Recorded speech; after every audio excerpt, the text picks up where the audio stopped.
We have some breaking news. The Brown University shooter and the murderer of the MIT professor was found dead inside of a storage unit in Salem, New Hampshire last night. Wait, so it was the same guy? According to officials, yes. 48-year-old Claudio Manuel Neves Valente carried out both tragedies. Why? Authorities are still piecing together a motive. Claudio is originally from Portugal, where he studied physics alongside Nuno Loureiro at the same university from 1990 to 1995. That's the MIT professor who he killed. And then for Brown, Claudio was a grad student in physics for a year in the early 2000s at Brown before leaving the program without finishing. What's he been doing since then? There's not a ton that we know yet. We do know that he received permanent resident status in the U.S. in 2017 from the Diversity Immigrant Visa Lottery program. Trump has actually just paused that program in response to this. So how did police crack this code to find this coward? It was actually a Reddit tip. A man named John was in a Brown University bathroom 2 hours prior to the shooting, where he encountered the shooter, who was dressed oddly for the weather, and they made eye contact, which gave John a bad feeling. So he followed the man and saw him near a gray Nissan with Florida plates, but he didn't get into the car and instead started walking around the block, which made John even more suspicious, and John followed him for a little bit before backing off. Okay, and then what? Well, then the tragedy happened. A few days later, John posted part of his experience on Reddit, and police found that, and they found it credible and brought John in for an interview, and that's what opened up the case, and they tracked the coward down and found all of the Epstein files were due to be released by law today, and the administration failed to comply. Look, hundreds of thousands of pages from about 3,900 files were released today, and Deputy Attorney General Todd Blanche promised to continue releasing the rest on a rolling basis, but the fact is, they haven't been able to review and redact every page yet. Even the DOJ is subject to natural limiting factors. They don't have unlimited employees, and there are hundreds of thousands of pages remaining. You know how long that takes to review every single page, although Blanche said he anticipates this to be done within 2 weeks. Yeah, so either way, they're in direct violation of the law, but also much of what was released today was heavily redacted, and the law was clear. Redactions must be made only in extremely specific situations, like to protect victims, except a 119-page file, for instance, from a New York grand jury, which a judge just unsealed to comply with this new law, was entirely redacted, and that's just one example. Look, the law gives the DOJ discretion for redactions, and they have 15 days to provide a written explanation to Congress to explain their redactions. So instead of playing conspiracy theorists that everything was redacted to cover something up, let's wait for their explanation and let this back and forth between Congress and the DOJ happen the way it was intended. Yeah, except when you hear people in the DOJ speak, they made it clear that they erred on the side of redactions, even on things with a possibility that the media or others will piece together information to identify a victim. Like, I think the law is pretty clear that DOJ should instead err on the side of transparency, especially when that's what the victims themselves are demanding. Let the process play out. It's better to over-redact early than under-redact and expose a victim or compromise a case. Meanwhile, some of what we did get today was very revealing. Pictures of Bill Clinton, Diana Ross, Michael Jackson, Chris Tucker, Mick Jagger, among many others. Except this wasn't supposed to be a process. The deadline was today. But also what we learned was Epstein introduced a 14-year-old to Trump and said, "This is a good one, right?" And Trump smiled and nodded in agreement. Plus, we see Epstein victim Annie Farmer's complaint to the FBI in 1996 about Epstein, which she never heard back from. It just shows the years and years of failures by our justice system. And now the Trump administration is doing more than any administration ever to bring transparency.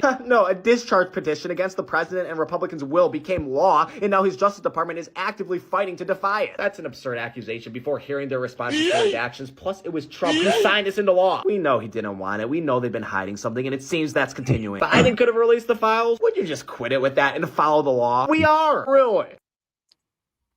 And all right, that's where we're at with that, because yes, the Epstein files have been released, but they are heavily redacted, so not really. And Pam Bondi should either resign, be fired, or will honestly face the charges that could be brought against her for violating the Epstein Transparency Act. But all right, guys, let's go ahead and get into it. We're finishing up Trump's speech, and then we're going to get into a media analysis on that topic and more. All right, guys, let's go ahead and double tap that screen, like the video, and let's get right into it. She was nasty. Remember, she was a nasty person. I was going to use the B word. I said, oh. My wife would not be happy. My wife always says, please, please don't use foul language. You know who else does? Franklin Graham. He says, President.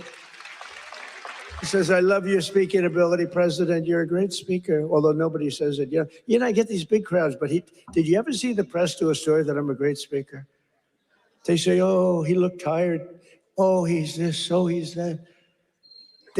Yeah, I mean, it's crazy. I get crowds, the biggest crowds in history of anything, not only of anything. They never say, he gave a great speech tonight in front of 45,000 people. Look at the crowds that we get are the biggest crowds ever. Before the election, we're getting 80. We had 117,000 people show up in New Jersey. It was a great speech. You know what they said? He looked tired. I looked tired. You can't be tired in front of 117,000 people. It's not possible. You got a lot of adrenaline. The adrenaline is pumping, right? But that's why they're fake news. That's why nobody listens to them anymore. But remember that we slashed the yearly cost of new mortgages by $3,000. Look at the mortgage chart. We slashed them. Look at that. Look at that. Oh boy. Look at how much you made with me and lost with that sleepy guy. But everything now is falling, and the only things that are going up are your salaries, the stock market, and your 401ks. They're going up. Yeah, that's Do you true. remember when I first won in 2020? I mean, the stock market or the three major indexes have hit what, like three, well, actually six all-time highs after the Dems said that the economy is gonna tank, everything's gonna fail after the Liberation Day when the economy took a slight dip. After that, it's been up ever since. And then they switched the argument to sit here and tell you right to your face that, oh, well, the economy doesn't determine the state of, oh, I'm sorry, but the market doesn't determine the state of the economy. And you're right. You do have a point there. But why were y'all using that as y'all excuse or y'all argument all the way back in April? Like, come on now. And shout out to my man James Foley. He said 14 months of back child support owed. I see you. Hey, shout out. 2024. Shout And I out was to at my first responsible conference. parenting. I'm 2 days in. You know, we're recovering from all the hoopla. 2 days in. In fact, I took a day off. They said, something's wrong with the president. I just got here. There's nothing wrong with me. Something's wrong. You took a day off. What's wrong with the president, right? Every time. Do you remember when I had 28 news conferences in a row over 28 days? Sometimes I gave 2 or 3 in one day. And then I took my beautiful Kai, my beautiful granddaughter is a very good golfer. I took her to play golf one morning, and I was in the office very quickly. Something's wrong with the president. Do you remember the rumor was that I had passed away? Do you remember that? I won 28 days in a row. I took the kid to play golf. And we play very fast. She's good at, I'm a very good golfer. And we play very fast. We play in 2 hours. We're dinning. I mean, I said, baby, I got to get out of here. I'm sorry. And I'm not sure if any of y'all are, privy to this, but the market is the result of the economy.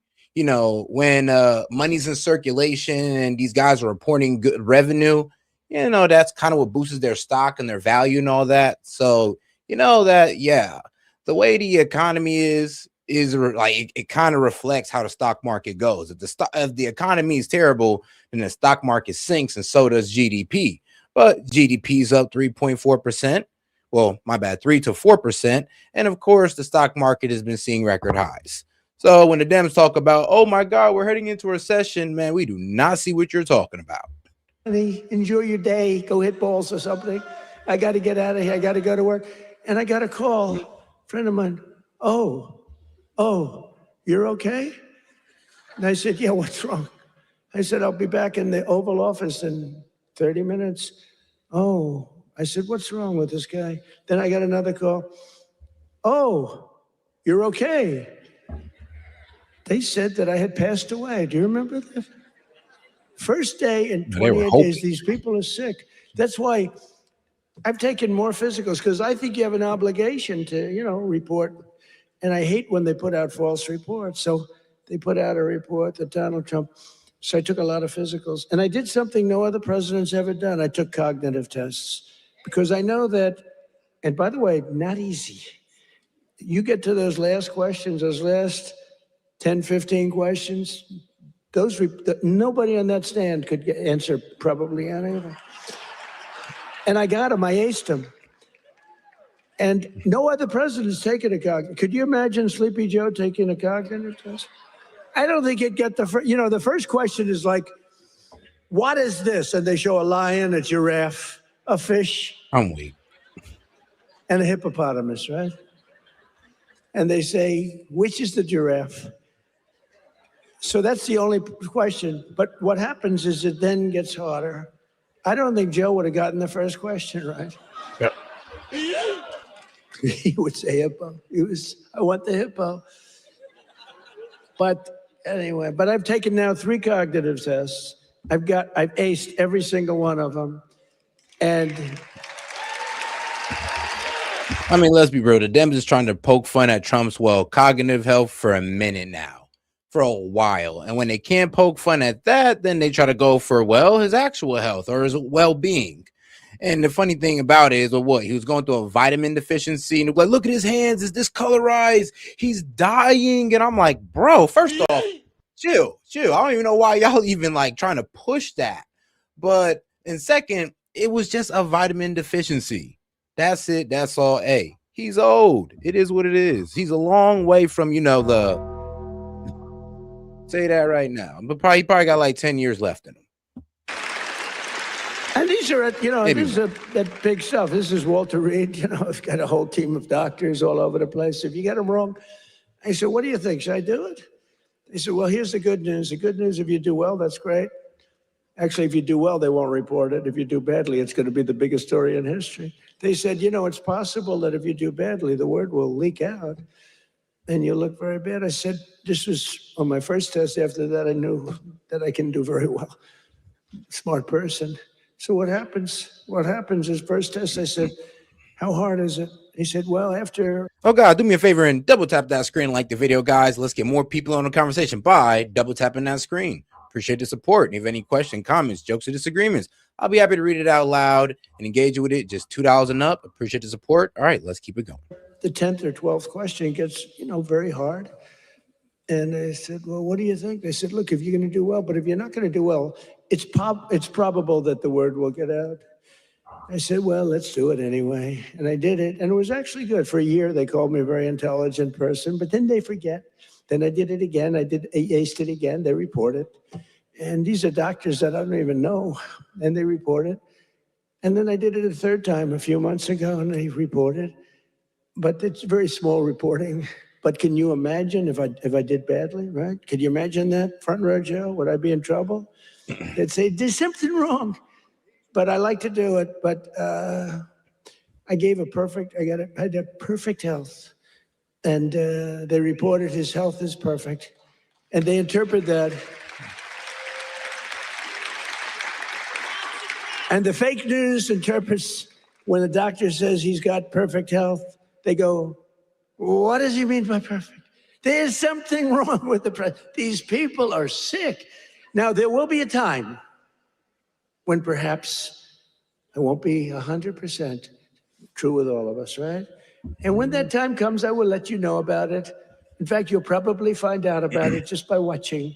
But that time is not now, because I feel the same that I And to be honest, when that time comes, we won't be trusting the Democrats to call it, because y'all spent 4 years not realizing that Biden was going through a mental decline. So who are you guys to try to call it on Trump? Like, who are you guys trying to call out Trump? I'm sorry.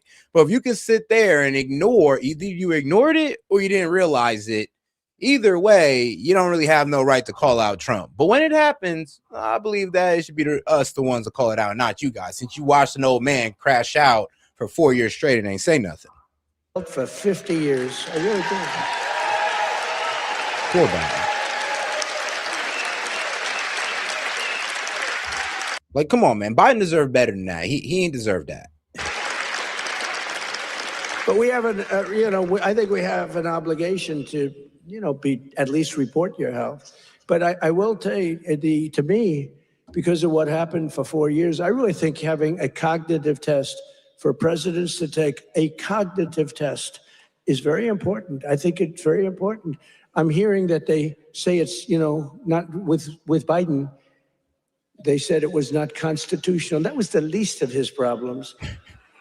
But I think it's very important that a president or people running for president and vice president take a cognitive test. I mean, I think it's a very important thing. I don't know. They say you shouldn't do that. It's unjust. It's not constitutional. They say all these things, but I do. I really believe that under Trump, wages are rising much faster than inflation for the first time in many years. Think of that. Wages are rising faster than inflation. That's what it's all about, right? And we're delivering lower prices and bigger paychecks. And the wage chart that you see up there is incredible. That NBC didn't put up and the networks didn't put up. There are more people working today than at any time in American history. And very importantly, now I will say this: wages have went up, personal income have went up. People are keeping more money in their pockets, either due to the tax cuts or the fact that, well, yes, wages are starting to go up just a little bit, like, according to the jobs report and all that good stuff. But I'm gonna be real with you though, we are at what, 4.4 unemployment. So that is still a bit of a concern, but we've been worse. It's been worse. It has been worse. And a lot of it, or at least maybe 0.2% or 20.2% of it, is because, well, of the immigration crackdown that's been happening with ICE. while tens of thousands of new jobs under... Oh, and shout out my man Patrick for sending a high five for 100 joules. Appreciate the support and for starting us off, because for every 100 joules, that is $1. Appreciate you, Patrick. Biden were government jobs. There were government jobs. I could do that right now. You saw it today. We had 4.5% inflation. That's because I'm letting go of tremendous numbers of government workers. We're replacing them. 4.5. No, it's 4.4 unemployment. He said 4.5 inflation. Hilarious. But no, what Trump is talking about is with 4.4 unemployment. We're at 2.7 inflation. In fact, we've reduced the federal workforce by 270,000 jobs. That's not to be mean. True. That's to get them off. And they are getting jobs in the private sector, and we're helping them to get jobs. But if you have all government jobs, we're going to be, a country that we don't want to mention names because we don't want to insult, but we're going to be a country that cannot be great.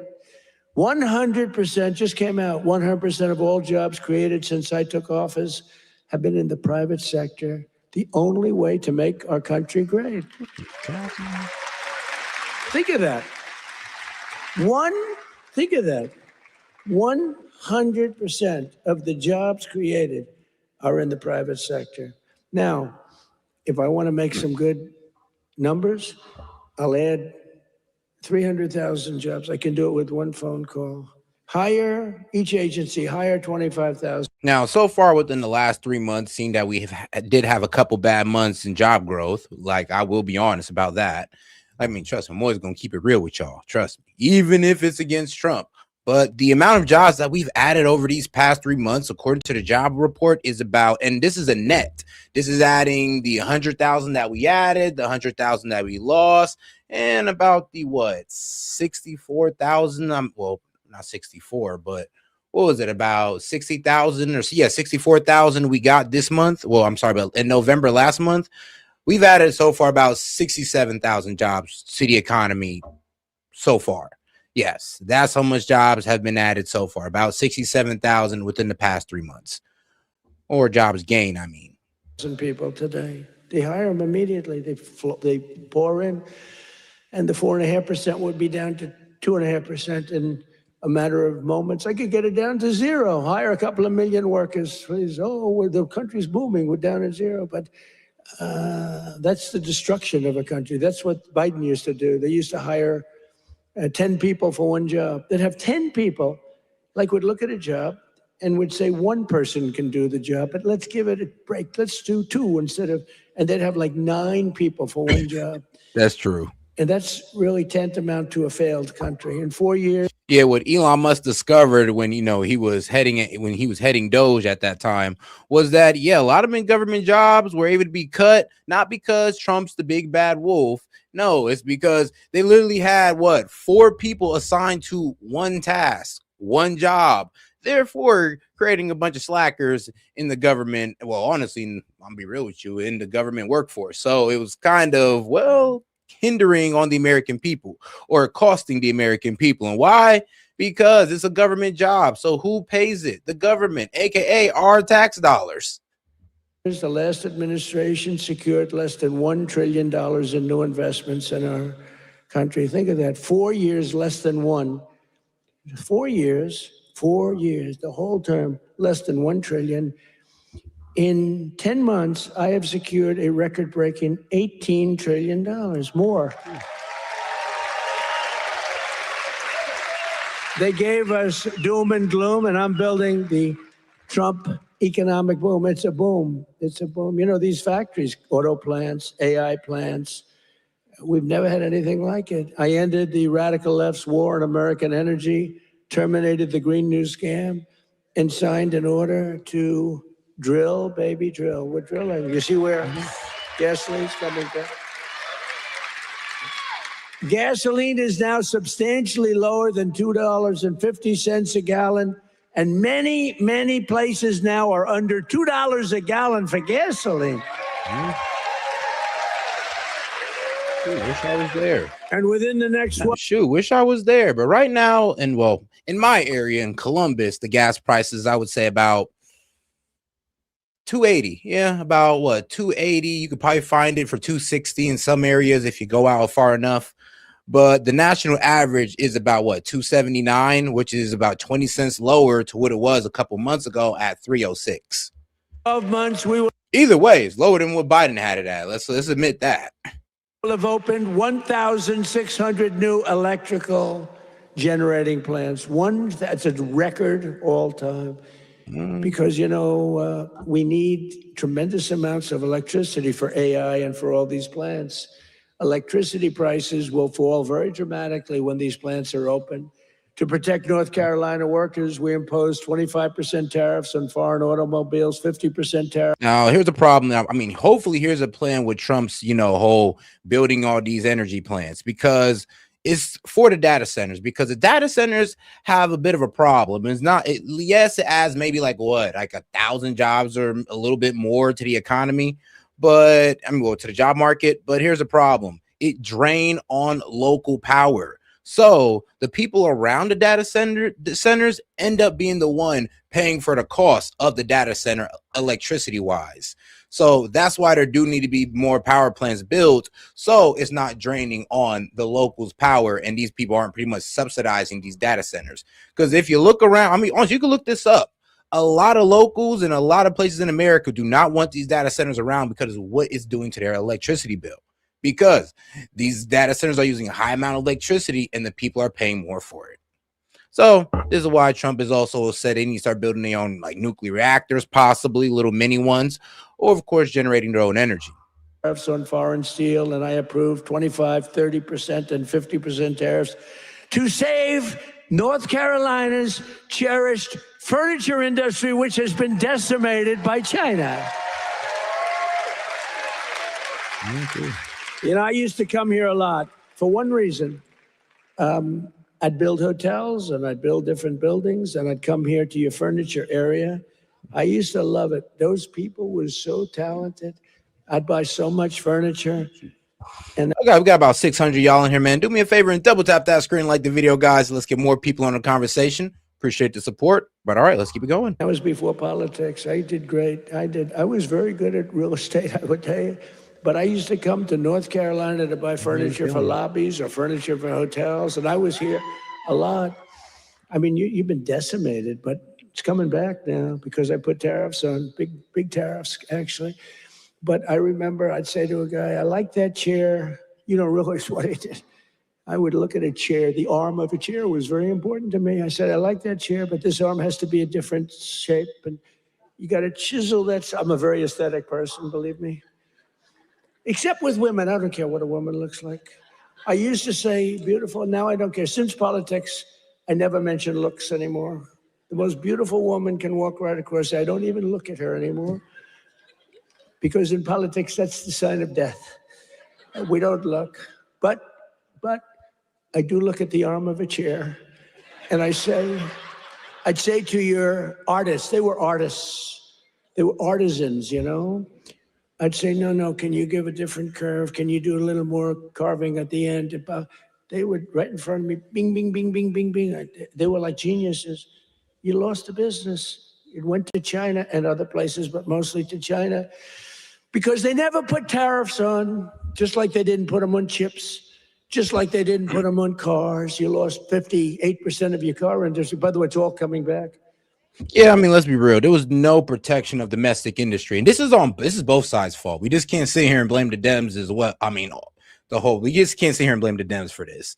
I mean, let's be real. Ronald Reagan was the one championing this whole free trade thing.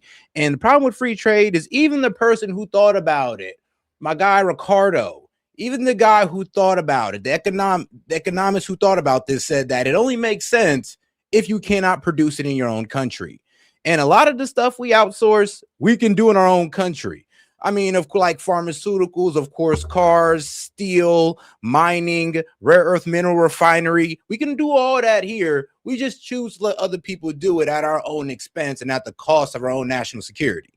So shout out to Trump for using these tariffs to actually bring back a lot of the car business, not really bring back, but start having the manufacturing of pharmaceuticals, and then of course the chips and semiconductors. Some of it's coming back here. It's all coming back. Since we out here is holding chip hostage. Because to bring a car into our country is costing 25 to 50% tariffs now, and they can't do it. They can't compete.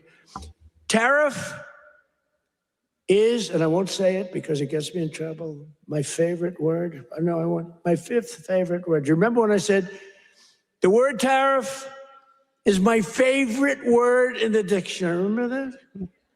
And then the fake news got me. What about religion? What about God? What about your family? What about your wife? What about your children? I said, oh, they got me in this one. So now tariff is my fifth favorite word. And now I'm okay. It's my fifth, 5. Now I'm okay.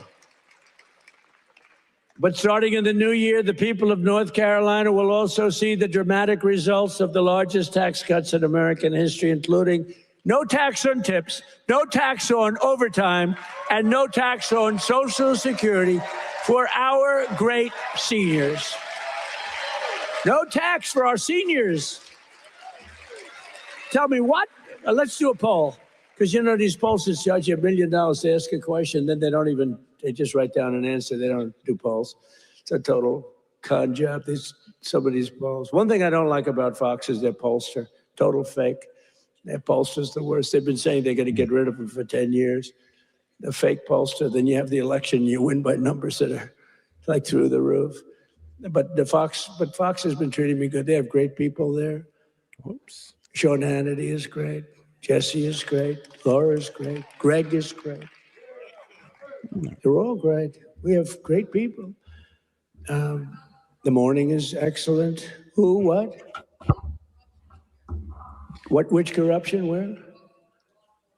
But all right, now, just to let you know that Trump isn't actually bullshitting about the jobs that are coming back. We have AstraZeneca, new manufacturing campus in Maryland, and that's what it is about a $2 billion multi-facility manufacturing campus, 60-acre new site in Frederick plus Gallensburg expansion, focus on biologics and rare disease medicines. This is supposed to create 2,600 jobs. I know. I mean, this is in Maryland. Now we got let's see here. We got a manufacturing hub being built in Durham, North Carolina. So I mean, shout out to these guys. It's going to be this is also a a pharmaceutical manufacturing company. The problem is I'm not really sure how to pronounce his name, so hopefully somebody will correct me in the chat. Is Norvitas, which they are building a manufacturing hub and research triangle in North Carolina as well. So, I mean, I'm gonna be honest with you, North Carolina getting a lot of love when it comes to this manufacturing boom that's about to happen. And of course, the construction boom that's most likely going on right now. Oh, North Carolina. Well, we have to do that. We're going to take care of that. We're going to take care of corruption in our country. I mean, I was talking about Fox. I don't know. He's talking about corruption. No, it's okay because he's on our side, but he's just a little ahead of me. He's talking about corruption. I'm talking about Fox, how good the anchors are, right? But they are really great. They are very good. But the pollster's no good. You know, he's no good. The pollster's terrible. But we still get good numbers. But the numbers are actually much better than that. But we're joined tonight by... I don't know, Trump, man. You like down 40 on all polls, on all of them, even conservative ones. Like the best you're at is like, well, 44, 45. Yeah, you got to start focusing on affordability. And I don't know. I mean, you probably might want to, I'm be real, probably just shill for Israel, just a little less, a little less. The Hanukkah celebration was a bit much, my man. was a bit much. You know, Mark Levin manhandling the man, talking about, yeah, this is the first Jewish president right here. I'm like, bro, come on now.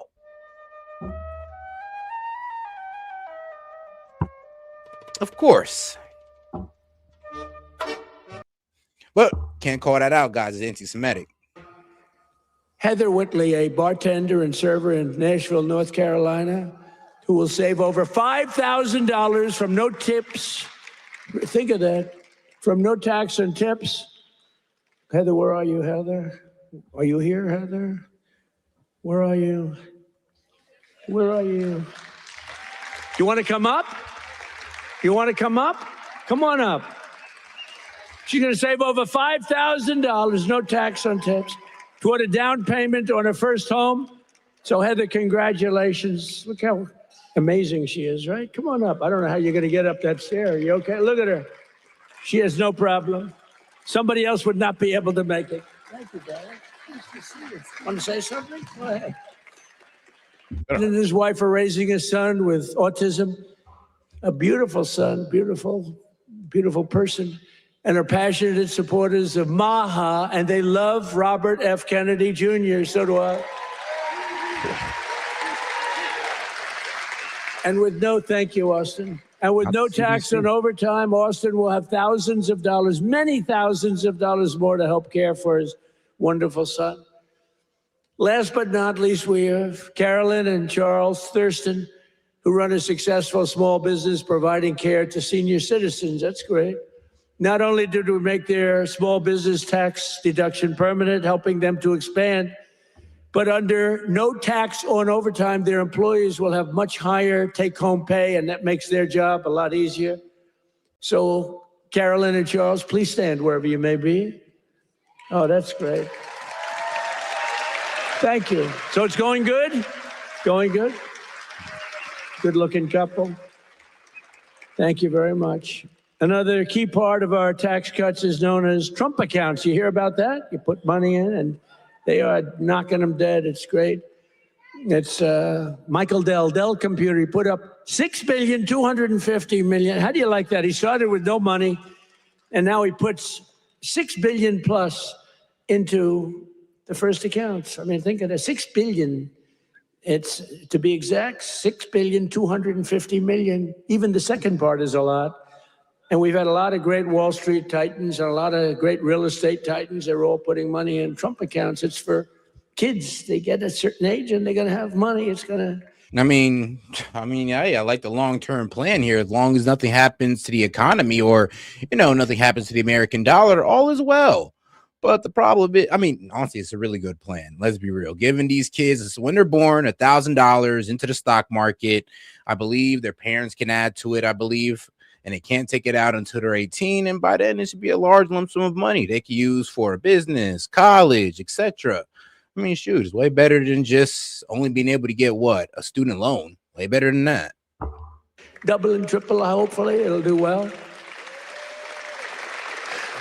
Under this new program, the federal government will be creating an investment savings account for every single newborn American child with $1,000 to be invested and grow over the course of their life. So they'll reach 21 years and, it could be very good. They will consider themselves rich. I mean, it's a lot of money, actually. Friends, family, employers, and loved ones will be able to add thousands more each year, like a trust fund for every American child. It's something that people have wanted to do. But honestly, I give Mr. and Mrs. Michael Dell can go out and buy a computer from Dell. Because I'll tell you what, they love the country.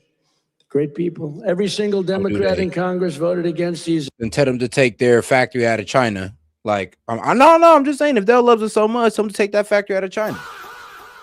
Incredible benefits. Every single Democrat said no, including a guy named Don Davis right here from this district. He voted against it.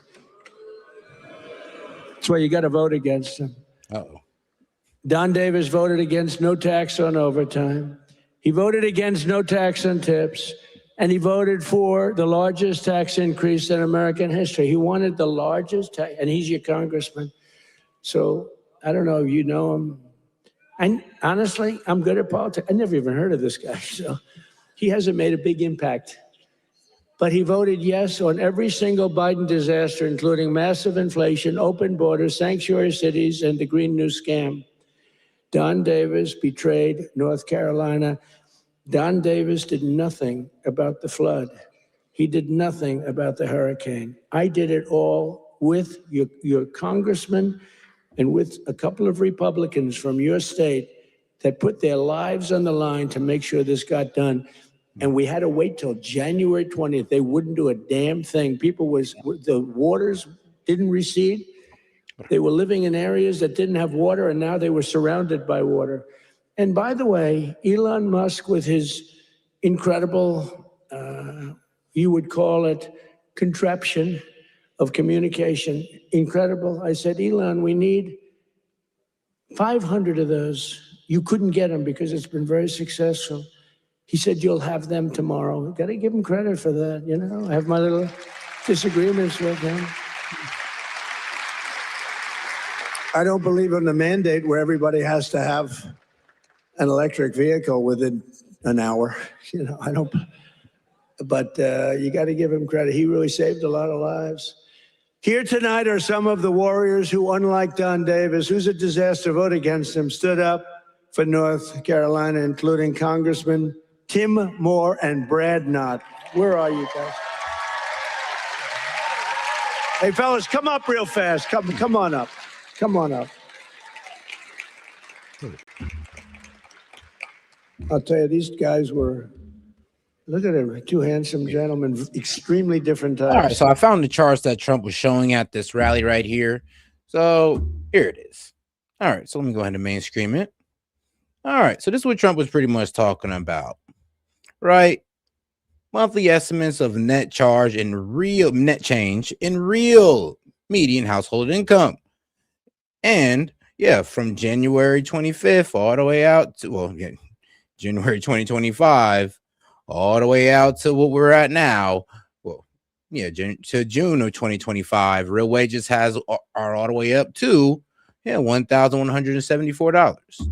Now let's go to the next chart that Trump was bragging about, because you know this man loves to brag. And shout out to this man Stephen Moore, because he said, here are the charts I showed the real Donald Trump in the Oval Office today. And this guy's, close to Trump. So this is pretty much what my man is showing.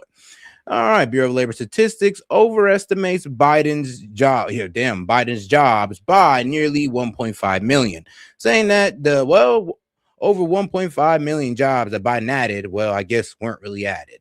The benchmark revisions were about 855,000. Monthly revisions all led up to about 601,000. And overall estimated is about from 23 to 2024 is about 1.4 million. Oh, damn. Damn, almost like he didn't do a damn thing. Well, yeah, he did something. He did something. I ain't gonna throw him under the bus completely now. All right, monthly estimates of net change in real household income. And of course, I guess we're going all the way up to now. Trump top 50 percentile, Biden 50 percentile. So he's pretty much saying that the real household income is up under Trump. And it went up, it's at 6,000, but at Biden, it was, 551? Not so sure about that one. But all right, though. That's pretty much where Trump has been getting his numbers from. The last three made sense. Great. Say hello. Say a couple of words. Thank you, man. Thank you very much. Appreciate it.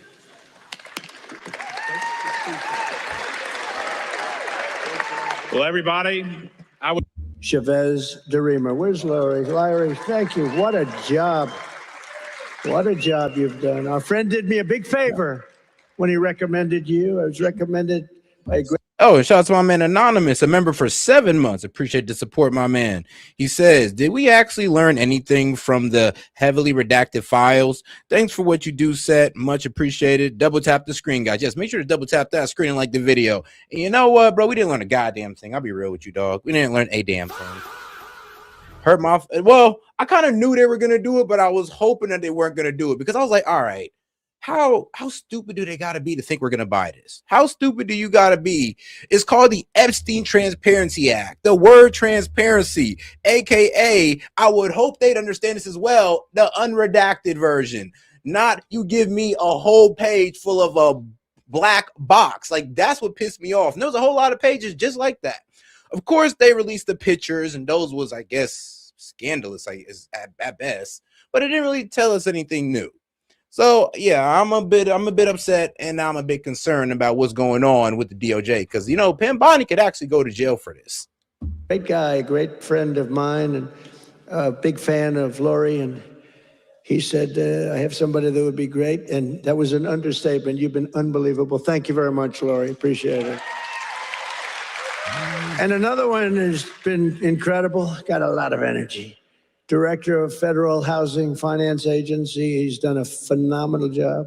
Mr. Bill Pulte. Bill, thank you very much. Thank you, Bill. Also, State Senator Phil Berger. Phil, thank you. Great. And we have a lot of political people here. I would like to introduce them all. We'll be here. But when we have... Shout out to Asher Rose. You can't give out information to the public that could possibly talk about the victims in any capacity whatsoever. That includes some of the pictures that were provided. It's probably child porn. I mean, yeah. But here's the thing, though. Like, a whole page... I understand redacting the faces in the pictures. That's fine with me. I get that. But redacting whole pages? I mean, they could have redacted out names, locations, like where these girls are from and all that good stuff, and let us read the horror story with the redacted names. All right, that's fine. Well, we were expecting that. We weren't expecting a whole page etching out like an entire scene, because I mean, like, unless they printed a victim's name 3,000 times on one page, there was no need to redact an entire page or entire pages of the Epstein files. Like, I just can't see a reason, unless they're trying to hide something. But I don't know. Maybe that's just me being a bit too suspicious. I don't know. We have to introduce, fellas, is Michael Watley. And shout out Asher Rose, though. Appreciate the support. And did I miss? Oh, yes, I did miss my man Anonymous. He says he's a member for 7 months, but been watching for a year. Hey, shout out to my man Anonymous. Hey, man, appreciate the support, guys. He was the head of the Republican Party. Before that, he was the head of your party right here, the Republican Party, and we won. We won 6 in a row, 3 primaries and landslides, and then we went on to win the election all 3 times. So we won 6 in a row. I've never had a loss with him. And when I won look, we did phenomenal. It turned out, we won 3 times in a row, just so you understand. I don't mean here, I mean all over. We won 3 in a row. They might have done us a favor, but we won 3 in a row. But when we got screwed in the second election, it didn't happen over here. He had 601 lawyers he hired.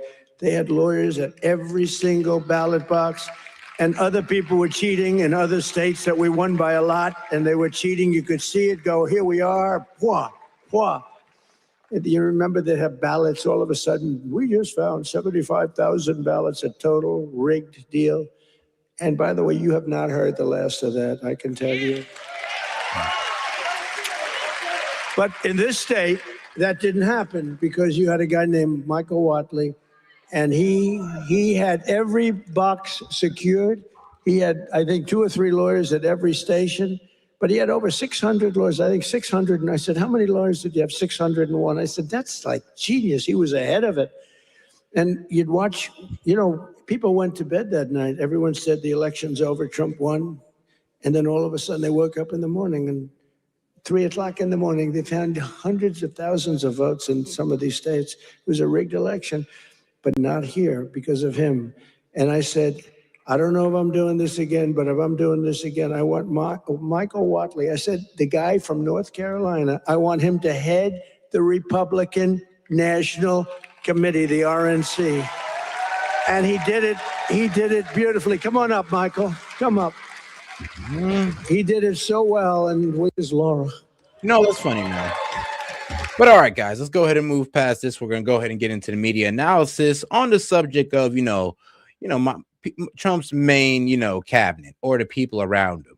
because Michael Watley, he actually got caught on tape pretty much saying that, the Republicans might be screwed for midterms. I mean, trust me, that makes sense if we keep on going with our foreign policy. I mean, if we get into a war with Venezuela, I guarantee you we may lose the midterms. It's almost like an 80% chance. But we'll see what time takes us. Things could always turn around and things could get better. But all right, now let's get on to our girl Susie Wiles, because for the third day in a row, the Dems will not let this go. Out of that remarkably revealing interview with White House Chief of Staff Susie Wiles. The Vanity Fair piece titled Susie Wiles, J.D. Vance, and the Junkyard Dogs, the White House Chief of Staff on Trump's second term, is a series of interviews with Susie Wiles, who speaks candidly about her boss and his administration. The president's top advisor, who he has referred to at times as Susie Trump, served as Trump's 2024 presidential campaign manager and was largely credited with his successful bid for a second term. The first woman to serve as White House Chief of Staff did not hold back when asked about President Trump targeting perceived political. Just remember, guys, this was the picture that Vanity Fair posted of Susie Wiles. Like, bro, check this out. Like, this shit is wild. Like, come on. Like, even if you're a Dem, you got to admit, like, I ain't gonna lie, I'm scrapping if somebody did me like this. Like, ain't no way. Ain't no way. Oh, yeah, guys, make sure to follow me on X, S.E.T Media. I'm also on there as well. And I'm also going live on there as well. But, yeah, can you imagine somebody doing you like that and then think they're going to give an honest interview about you? Not too sure. But when you actually read the interview, I'm going to be honest with you, it sounded like you might have had a couple in her. Just saying. Political enemies. She told Vanity Fair, quote, "I don't think he wakes up thinking about retribution, but when there's an opportunity, he will go for it." She also described President Trump, who does not drink, as having an alcoholic's personality, also commenting on members of the president's cabinet, referring to Vice President J.D. Vance as a conspiracy theorist for a decade. The president defending Wiles' comments, telling the New York Times, or the New York Post rather, in an interview that he does have a possessive and addictive type personality, adding, quote, "I'm fortunate I'm not a drinker." And Wiles harshly criticizing the publication on X, calling the report a disingenuously framed hit piece on me and the finest president, White House staff, and cabinet in history. We are joined now by the reporter behind that headline-making piece. Yeah, I don't know about that, Susie Wiles, because he said she was taken out of context. And, when I looked at it, she was taken out of context when it came to the Trump's alcoholic personality, because she was talking about, the liquid courage that you get from, alcohol and that can-do attitude. That's what she was kind of, relating Trump to when she said an alcoholic personality. Now, calling J.D. Vance a conspiracy theorist and, used to be a never Trumper, I mean, there's really no context behind that. You were pretty much calling this man out for being a never Trumper at first. Pam Bondi pretty much said she kind of effed up the release of the Epstein files, which I agree with. I mean, there was no let's be real. They didn't take it out of context. So let me be quite honest. Oh, and Elon, calling Iman an addict ketamine user. I mean, come on now. Did you have to say that? Like, in what context could it took you out of when you said that? I'm just saying. But Trump should fire Susie Wiles because she works for the corporate. She's a corporatist. She works for the corporate elites, not the American people, but the corporate elites. Vanity Fair's Chris Whipple. Chris, thank you so much for joining us on Top Story. I mean, let's just start with how this came to be. I mean, this is an administration that often tends to prioritize speaking with quote unquote friendly outlets, friendly reporters or media figures. How did you get this access, and how many times did you talk to Susie? Well, not only that, but as you well know, Susie Wiles is famous for being under the radar, off camera, rarely giving interviews. So it was really a remarkable experience that began in January. Yeah, because if you look into her history, you'll see that she is shady as hell. I mean, so much corporate interest in her past. I mean, I'll be honest with you, it's a bit concerning, but it is what it is. I mean, and she's a straight up Zionist, but hey, it is what it is, right, guys? But like I said, you can't talk about that. Why? Because that's anti-Semitic. January, almost a year ago, that we began to talk. We talked about the campaign that she had just led for President Trump, that Against All Odds campaign. Quickly became apparent to me that she really wanted to talk about Trump 2.0, the second term. And so we talked about that. And shortly thereafter, I told her that Vanity Fair wanted to publish the piece. She was all in from the get-go, and everything, nearly everything, was on the record, except when we explicitly agreed otherwise. And it's just remarkable how candid and kind of unscripted she was. I mean, it is the thing everyone is talking about because there is so much there. It's also so rare to hear from her, as you said. I want to play a little bit of what we heard from White House Press Secretary Caroline Leavitt when she was asked yesterday about this interview, and then we'll get your reaction on the other side. Sure. Let's listen. This is, unfortunately, another example of disingenuous reporting, where you have a reporter who took the chief of staff's words wildly out of context, did not include the context those conversations were had within. And then further, I think the most egregious part of this article was the bias of omission that was clearly present. What do you make of that? And the reaction? Well, you know, what's notable about that is what she didn't say. Neither she nor the White House nor Susie Wiles has challenged a single statement, a single assertion or quotation in the piece. It's a 9,500 word piece full of interesting material, behind closed doors material. And frankly, I think there's actually lots of positive things about Susie Wiles that I reported on. This is a very different White House from Trump 1.0. It's a better run White House. But look, there are a lot of crises, and we talked about all of them, from the blanket pardon of the January 6th insurrectionist, which Susie Wiles tried to tap the brakes on, all the way to revenge and retribution, which even J.D. Vance disagreed with. But I'll say this. The reason why, in my opinion, I actually agree with Trump pardoning all the January 6ers, even the ones that were caught up for violent crimes, is one, because, well, they weren't given their due process. A lot of them were not given their due process, and there was a lot of shady prosecution deals that were done. So, yeah, I think that, all right, cool, just pardon all of them, and hey, if these guys get caught up again, we'll catch them again. Because so far, out of what, the 1,500 January 6ers, about 8 of them have committed a crime. So, I mean, if you do the numbers, what is that? Like, what? Less than 1% of the January 6ers that was released committed a crime, which means that what? Majority of them were most likely law-abiding citizens that we just wrapped up for what? A riot? I know. Crazy, huh? And the prosecution of his political enemies, and especially Letitia James. And what was really remarkable is that Susie Wiles conceded that that was a case of retribution, and it's practically a get out of jail free card for Letitia James's attorneys. If you ask me, I'm not an attorney, but. You mentioned that they haven't criticized exactly what was said. They keep saying that the context is missing or that it is disingenuous. When you hear comments like that, and we've heard repeatedly, even Susie Wiles has said it's missing context. Is there more context? I mean, well, are there audio tapes or transcripts you would consider releasing? Here's what I would say to young reporters who are just starting to cover the White House. When you start hearing words like context and disingenuous and framing, you know that you've done your job. What it means is that they can't talk about any mistakes. What it means is that they know that the piece is accurate. And as I say, it was 9,500 words, plenty of context galore. That's what I was saying. When I read it, I was like, bro, what do you mean taken out of context? It's like you kind of said what you said. If anybody took things out of context, it was probably CNN and for talking about Trump's alcoholic personality. But everything else was within context. So, Susie Wiles, I'm sorry, but you just got caught. You got caught.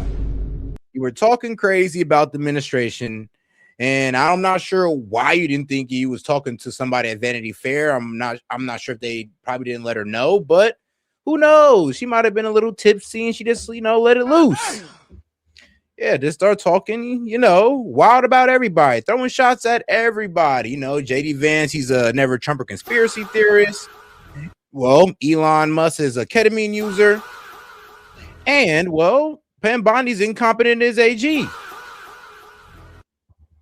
I mean, come on now, just be real. You were just letting loose. It's all right. We all do it. So is there a world where you would release I assume there's audio recordings of some of the on the record interviews, as most journalists have. Would you consider releasing those just to say, take off the table? That's above my pay grade. I mean, that wouldn't be my decision. But no, ordinarily, as you well know, as a reporter, you wouldn't release your raw notes, which is what the tapes are. Let me ask you, when you think about some of the quotes we didn't even touch on, some of the comments she made about Venezuela, right? Saying that Trump wants to keep pressure on President Maduro. She told you, quote, he wants to keep on blowing up boats until Maduro cries uncle. Given the news we saw last night and the announcement of this blockade. I mean, let's be honest with you. If you think this is just about blowing up drug boats, you're mistaken. We're actually trying to have control of Venezuela. We're trying to force Maduro to leave, force a regime change that Maduro says won't even last 47 hours. You say, look, if you take me out and you put that lady in, she'll be gone within 48 hours. And that's what Maduro's saying. But be honest, look, we're going for everything. It's not just the oil. It's the resources and the influence, the overall influence in Venezuela. And you know who has a lot of influence in Venezuela? China. Now, is that a good reason to go to war with Venezuela? Hell no. But it is a good reason to try to lock up some of these oil tankers that actually helps out China, Russia, and even Iran. And I mean, Russia out here sending nuclear submarines to help smuggle out oil. So yes, it's all about kicking out foreign influence out of our hemisphere. Because if you look at Trump's new doctrine, which I will go ahead and play the video for you real quick if you missed it. But yeah, we're focusing on our side of the hemisphere and trying to stop being a global power, man. Check my man America out. just quietly dropped a new global doctrine. It basically says we're not the world's police anymore. Jeez, finally. We're the boss of our own hemisphere and everyone else can deal with theirs. On December 5th, the White House released Trump's new national security strategy. Inside the document is something they're already calling the Trump corollary to the old Monroe Doctrine. Translation, the United States is already declaring dominance over the Western Hemisphere. North America, Central America, South America, and the Caribbean. He's basically saying that this is our neighborhood, our rules. At the same time, it signals something huge. America is stepping back from trying to manage every crisis on the planet. Here's the core of it. America first, but not just the slogan, as the actual blueprint. The strategy says that the US is done acting like a global babysitter, and instead wants to be a regional superpower at home with select pressure overseas. It talks about sovereignty, borders, migration, cartels, critical minerals, energy, not spreading democracy, or building global institutions. And in Europe, the document literally talks about civilization erasure, mass migration, and cultural collapse, and basically tells Europe you're on your own. In the Americas, this doctrine means cracking down on cartels and narco-terror groups, pushing back hard on China's influence in Latin America, and trying to stabilize countries down south so mass migration doesn't end up on US border. In Europe, leaders are freaking out. French and EU leaders are calling it brutal and a declaration of political war, because it blows up the old idea that America will always bail out Europe first. And on Russia and China, this doctrine quietly accepts a world of spheres of influence, meaning that it acknowledges that there are only 3 global powers, the US, Russia, and China. The goal is to avoid a giant global war by not trying to run everything anymore. So here's the question, is this smart realism where we're admitting that we can't police the entire planet, or is it dangerous because it gives Russia, China, and Iran more room to operate in their own backyards? Does America get stronger when it focuses on its own hemisphere, or weaker if it stops acting like the glue that holds the old world order together?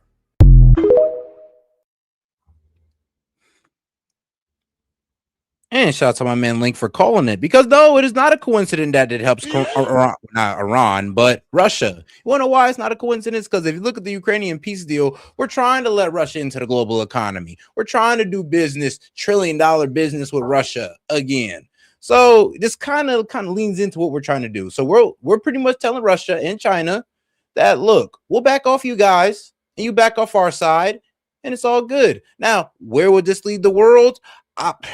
I'm be honest with you, I have no idea. Actually, I have a somewhat of an idea, but I don't like to be a negative Nancy, because I don't want to talk about Russia possibly taking over Europe and China possibly getting their way with Taiwan.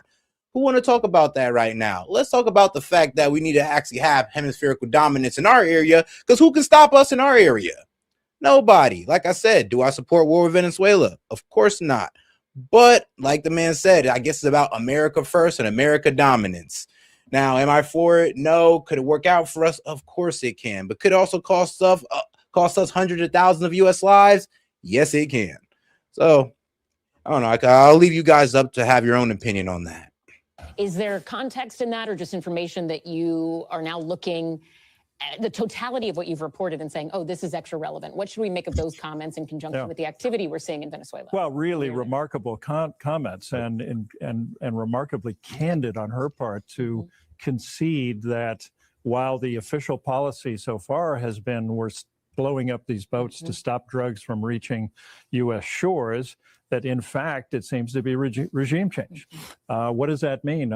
Blowing up boats until Maduro cries uncle. Sounds like regime change to me. The other thing she said that was remarkable is that if and when Trump decides to strike land targets in Venezuela, he would need to go to Congress for a declaration of war. Now, I doubt that Donald Trump was pleased to hear that declaration, because he seems. Hey, yo, shout out my man Vince. He sent 67467 jewels. I promise you, it's crazy how they even gave it its own gift. Crazy. And shout out Kayla for sending a flower for 30 jewels. Appreciate the support, sis. To have a very different point of view when it comes to executive power. Some people have taken issue with the photos that were included in this piece. I'll put up a post from Secretary of State Marco Rubio. He said this on X: "It's obvious to most people that Vanity Fair deliberately manipulated pictures and reported statements without context to try and make the White House team look bad." I mean, these photos, they were taken by a photographer named Christopher Anderson. And when I went back and looked at his work, this does seem to be like his signature style, from like Margot Robbie to Pharrell Williams. He gets really close up often. He does get close up. I'm sorry, but he made that man Rubio look sickly. He made this lady. Okay, let's be honest. First off, I don't know who the hell it is. I think it's Todd Blanche, I believe. But no, he made Stephen. All right, the guy made Stephen Miller look like a straight up mafia boss, like a straight up criminal from the 1930s. Or shoot, maybe the 50s. And then, of course, J.D. Vance looked like a freaking caveman. Back and looked at his work. Like Neanderthal, like his signature style. And then Susie Wild just looked like a deranged patient. Like, let's be real, she looked deranged. She looks absolutely crazy. From like Margot Robbie to Pharrell Williams. He gets really sickly patient. Like, come on, man. This guy did them dirty. Close up often. He does get close up. And I mean, all right, come on, bro. He made this is Caroline Levitt, if you don't know. I didn't even know this was Caroline Levitt at first. The close up on the face with they did her dirty, bro. I mean, closed up so close you can see the wrinkles on her face. You can't even see the wrinkles on Susie Wild's face like you can see it on hers. And Susie Wild is older than her. Like, come on, bro. You did this on purpose. This is hilarious, though. The key here is that nothing was done. Everybody was fully informed about what was going on here. Not only that. And shout out to O for sending in party. Whoa. Shout out sending party bowlers. Bowlers, for 500 jewels. Appreciate the support. So, shout out Tove. Appreciate the gift. Conversations were on the record, but they knew who the photographer was. They even reviewed his portfolio before he went to the White House for Vanity Fair. And that's probably all I should say about it, because my job is to report in party blowers. All right, shout out to for sending in the party blows. Appreciate that. And you'd really have to ask the editors about that. But to your knowledge, those photos were not "quote unquote" manipulated. No. I mean, it's silly. I'm weak. Link, you grimy. You said they posed for the photo. It's like, come on, bro. You didn't think. Come on, they didn't know they was gonna do that. When you pose for a photo, you think that somebody just gonna go extreme on your face and make it look like you're old? Like you don't see that coming. Like, let's be real. Yeah, if you look at his portfolio, this is what he does. He does. He's a photojournalist who often does very revealing close-ups. Nah, bro said revealing close-ups as if through his pictures he can reveal who they truly are. So what? Stephen Miller's actually a mob boss. Susie Wild's actually a crazy loon. And what? What's her name? Our press secretary, Secretary Levitt. What? Is an aging young woman that wears too much makeup? I mean, the grime is real. The revealing photos. That's funny. That's actually funny. But to be quite honest with you, his portfolio does look exactly just like that. Maybe not too much like the Caroline Levitt one, but he's done the close-ups just like that. So I ain't going to bash too hard on the guy. Well, thank you so much. An extraordinary piece of journalism. We appreciate your time tonight. Thank you. My pleasure. Thank you. That was just too funny how he did him, though. Like, come on, you can't say those photos were not funny. But all right, now let's go ahead and get into, well, what the Trump administration, well, what honestly the DOJ has caused. Let's get into it. Joining us now, Congressman Suhas Subramaniam of Virginia, member of the House Because Oversight. if you don't think the Dems are going to ride this all the way out to the wheels fall off, you are tripping. If you don't think they're going to take this whole Epstein Transparency Act and not throw it in our face going like, oh, I thought y'all said transparency. I thought Trump said he was going to be the most transparent administration ever. Well, what is all these redacted pages? And they're going to have a really good point. I'm being real with y'all. Committee, thank you for being up early with us and joining us again to talk about this drip that we're seeing, which is still a drip, basically, despite the bill that you guys all passed. But I'm wondering, what like Dems, I promise you, there's two things that we can agree on. Two things is, bro, the release of the Epstein files and, well, I think I forgot the second one, but it'll come back to me though. But I know we do agree on releasing the Epstein files. Democrats going to do now? What are the exact options that Ro Khanna is teasing there to actually ensure that all of these are released? Because as some of our guests last week pointed out, the bill that you all passed does not actually have any teeth to hold anyone accountable or press real criminal charges if the administration ultimately breaks the law. Yeah, which they have. Yeah, exactly. Right. They broke the law. Yes, they broke the law when they didn't release all of the files by now. This deadline was not a deadline to release a first batch of files. It was to release all of the files.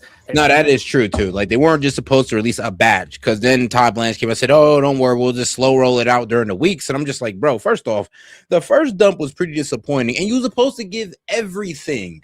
Now you're telling me you're going to slow roll it throughout the week? Like, bro, this is going against the Transparency Act. Like, yeah, they can kind of bring you guys in for this one. You guys are breaking the law pretty much. And I'm not sure why the DOJ thought they can get away with this. I'm not sure if they read the fine print, but this is ridiculous. And Pam Bondi, she to resign, get fired, or, I mean, honestly, get brought in. Like, man, get charges brought against her for this.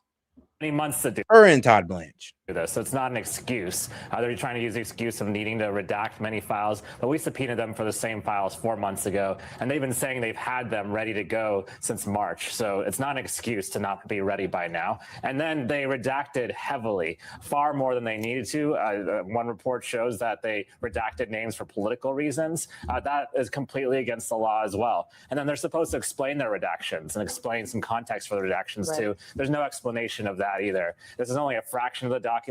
About half of them, in my estimation, are already public. The other half are heavily redacted. And so now you're getting into a place where they're a complete violation of the law. This is something that the administration has done before. What's happened in other contexts is that we've taken them to court. And so I think that could be one move here. But we're exploring all our options because we want to make sure if we take legal action, it's the right legal action. One of the things that's, I was talking to some Democrats yesterday who were a little frustrated because we all knew this was how this was. This is actually the best end result that we probably could think of. I thought they were. I mean, look, dog, we all kind of seen this coming.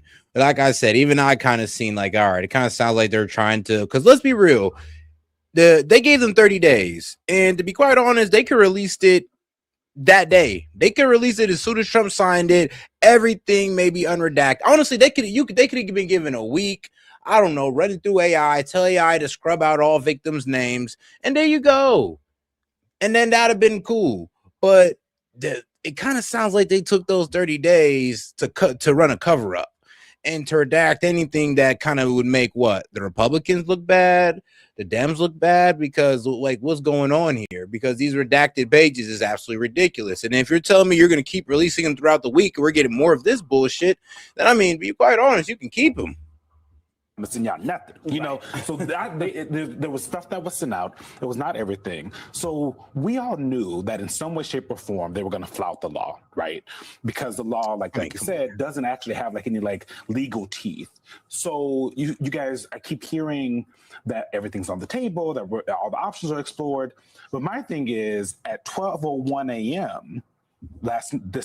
early this morning, right? Why wasn't the thing filed? Why wasn't the lawsuit filed? Why wasn't the message sent out about what is actually going to happen? Because I think the American people are looking for accountability. These women deserve accountability. Yeah, courts aren't open on Saturday. But y'all can send stuff. People send Okay, you know me. I hate to agree with the guys on MS. Well, used to be MSNBC, but you're MS now. So shout out to guys at MS now. But yeah, I hate to agree with them, but they do kind of have a point. And let's be real, we all saw this coming on both sides. We both seen this coming. So we can't sit here and play stupid, but we can sit here and be very disappointed at the fact that they try to play us like this. I thought that the fact that nobody believed that Epstein trafficked girls to himself. I mean, let's be honest. Nobody believed that. And the fact that they try to push that on us is absolutely insane. I mean, trust me, nobody was really even believing the whole Epstein killed himself part. And that didn't really even matter when it came to him trafficking women. That's honestly what I cared about. Who give a damn if he killed himself or not? It's about the trafficking women into who. That's the main part we care about. And the fact that they're hiding that is a bit concerning. Like they'll release a little bit, let us know that, yeah, he was like a socialite. He was hanging out with the celebrity. He had women around him. But think about it like this. They haven't really connected no real names to him. We see all these pictures that he is with all these pictures that he was around celebrities. But like I said, we have not gotten no concrete evidence that any of these guys, was really messing with Jeffrey Epstein in that way to where they was part of his trafficking organization or a customer of it.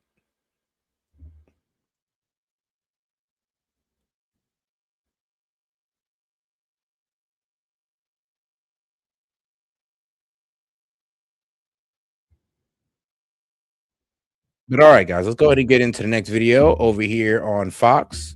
There we go. Deputy Chief of Staff for Policy and Homeland Security Advisor Stephen Miller. All right, Miller, we got Haitians now on the gravy train, not just eating the dogs and cats anymore.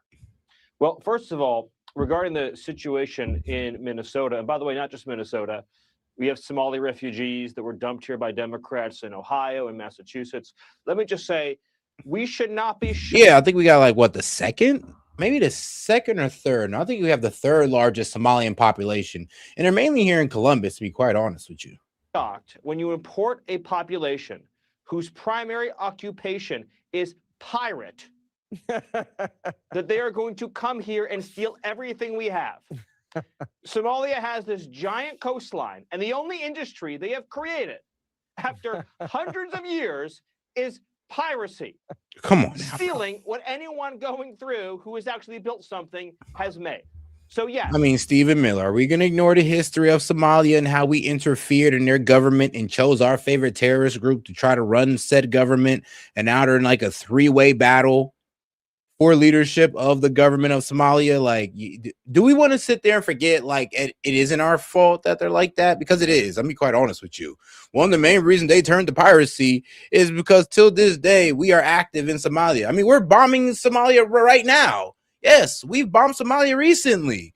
Because why? We're helping people in Somalia. We're helping our favorite terrorist group, like we always do in all these Middle Eastern countries.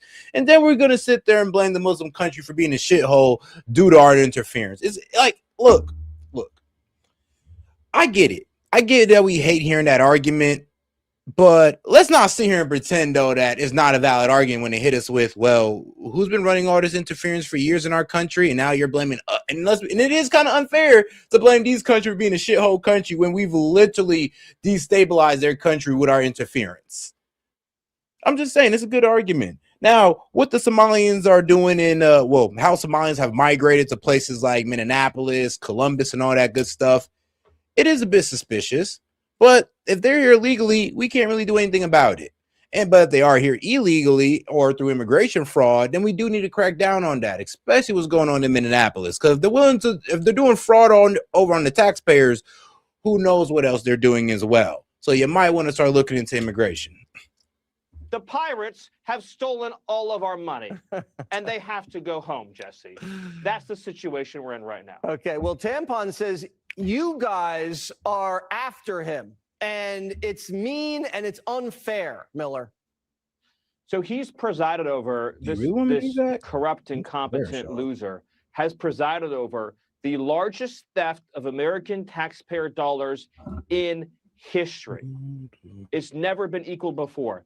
The amount of money that's been stolen is larger than the entire GDP of Somalia. In other words, the Somalians they brought here have thefted more than all the Somalians in Somalia have ever created for themselves in all the time that has existed up until now.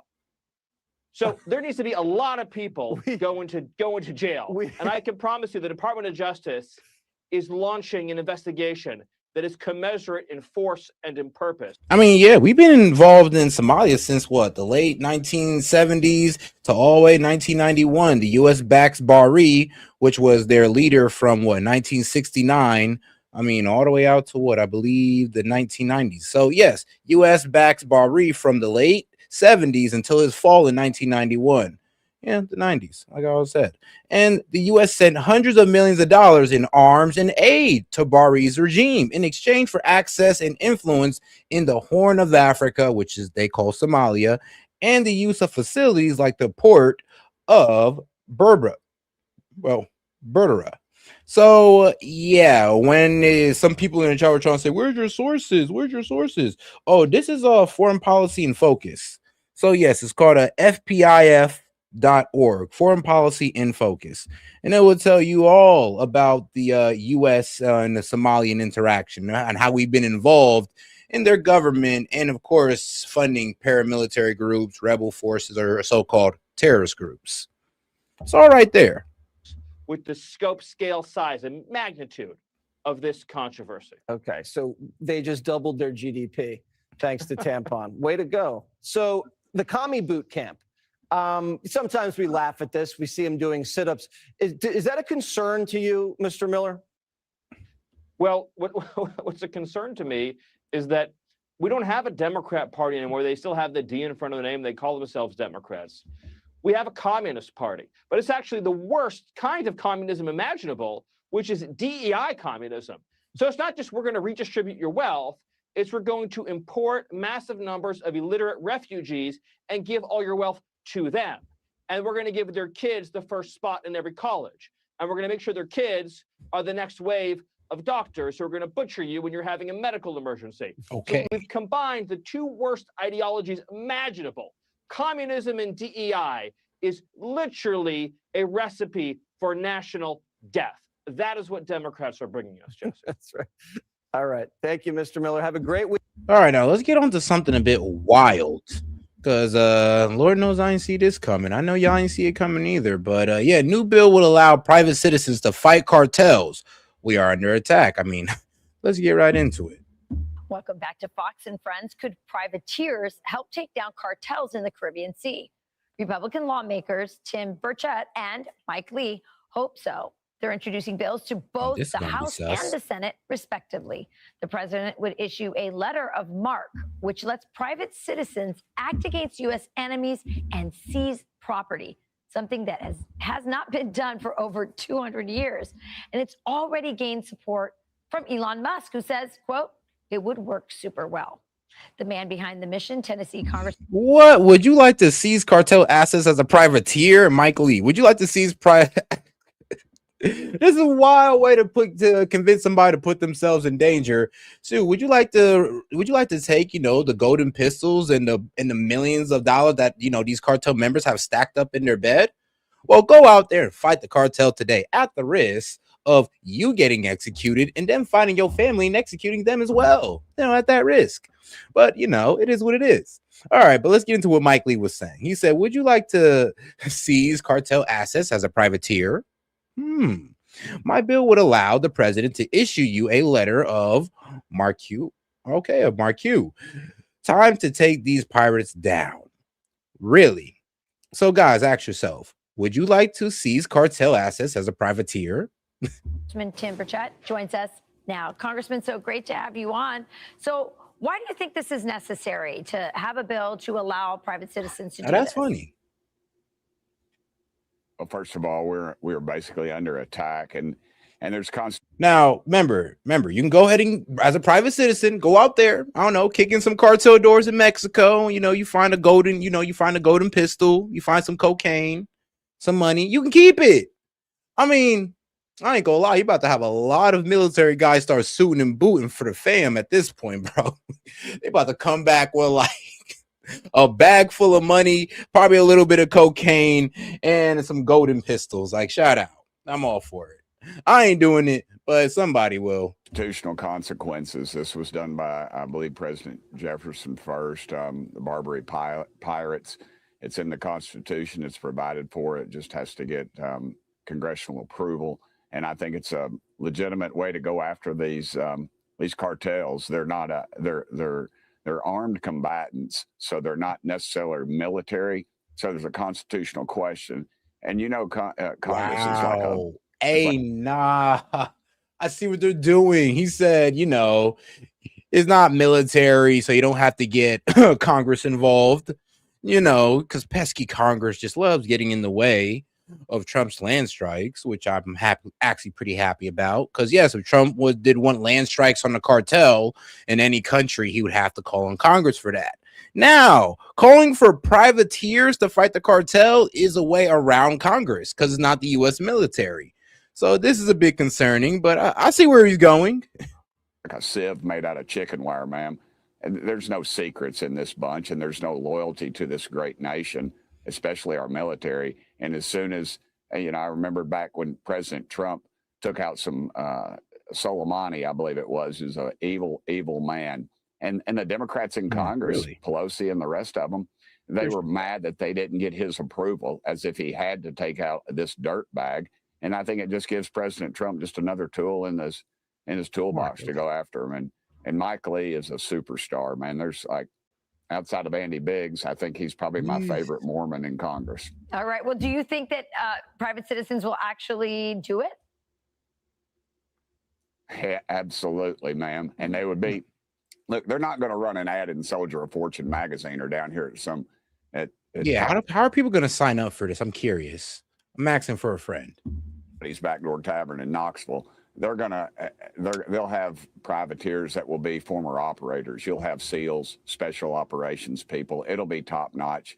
There's an insurance provision in this. There's all kinds of things that. Pretty much. We're about to have a whole lot of probably some retired guys about to start pulling out the woodworks. Ex-special forces who may just need a little bit of money, or need to make a lump sum of cash, because you can make that going after the cartel. I mean, just from what you find at their houses or just find on them personally. So, yeah, they can make some big money doing that. And I can see a lot of ex-special forces guys getting into that, ex-military altogether. It don't really matter. Special forces or not. I can see them all trying to take a piece of that. It's just not some ragtag thing like you'd see on some movie somewhere. These are going to be first-rate operators. These are men and women possibly that are some of the most patriotic, well-tuned, as you could say, military folks. And I think it's a great way to do it. And it saves all the constitutional back and forth, and it keeps our military out of it. Well, really quick, 3 days ago, the president reclassified fentanyl as a weapon of mass destruction. This has huge implications for Mexico, not just Venezuela. The fentanyl comes from Mexico, and we know that the president of Mexico, Claudia Sheinbaum, has a lot of cartel ties. So what do you think this means for the hemisphere and for bilateral relations between us and Mexico?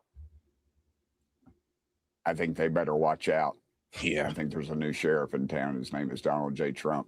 And honestly, well, let's be real. There's already been huge protests against the president, against this lady. One, because, well, she's been found to be connected to the cartel. And that's like the only reason why she's never been, taken out by the cartel. Because any politician that goes against a cartel in Mexico, I mean, they somehow end up getting shot and killed. But for some reason, this woman just makes it to the top, promising to run on, we're not going to be corrupt anymore, bring Mexico into a new age and all this good stuff. But how'd she get there? Oh, because she didn't go against the cartel, because she really wanted to make some change in Mexico. Then you got to get rid of the cartel or weaken the cartel. And sadly, the cartel runs Mexico to the point where they can get any politician killed whenever they want. It's kind of like, damn, it's kind of like the mob back in the day. And on the world stage, there's nobody better. Ma'am, I don't want him teaching my daughter's dadgum Sunday school class, but I sure as heck love him in the White House because he goes after bad people, and they understand that. That's why you don't see us insulted internationally anymore as we did the last 4 years. Under Biden, we'd write a strong letter or ask the UN for permission. We've got a real president in the White House, and he gets it. He gets the world stage. That's why America is stronger than it ever has been militarily and economically. And and the left just can't grasp that, and that's why they continue to trash him, because they want the control. Well, things are definitely heating up in the Caribbean. All right, well, we'll see where that goes. But hey, at least y'all heard it. They actually try to slip this one past people, and I'm like, you know what? This actually needs more coverage. It's kind of funny how they just did one video and y'all talk about creating private citizens who can go out there and take on the cartel. And here's the thing: we can send these guys out without having to worry about getting approval from Congress. Yeah, I mean, all right, well, way to skirt around the rules. But all right, now let's get into EU strikes a $105 billion deal to back Ukraine.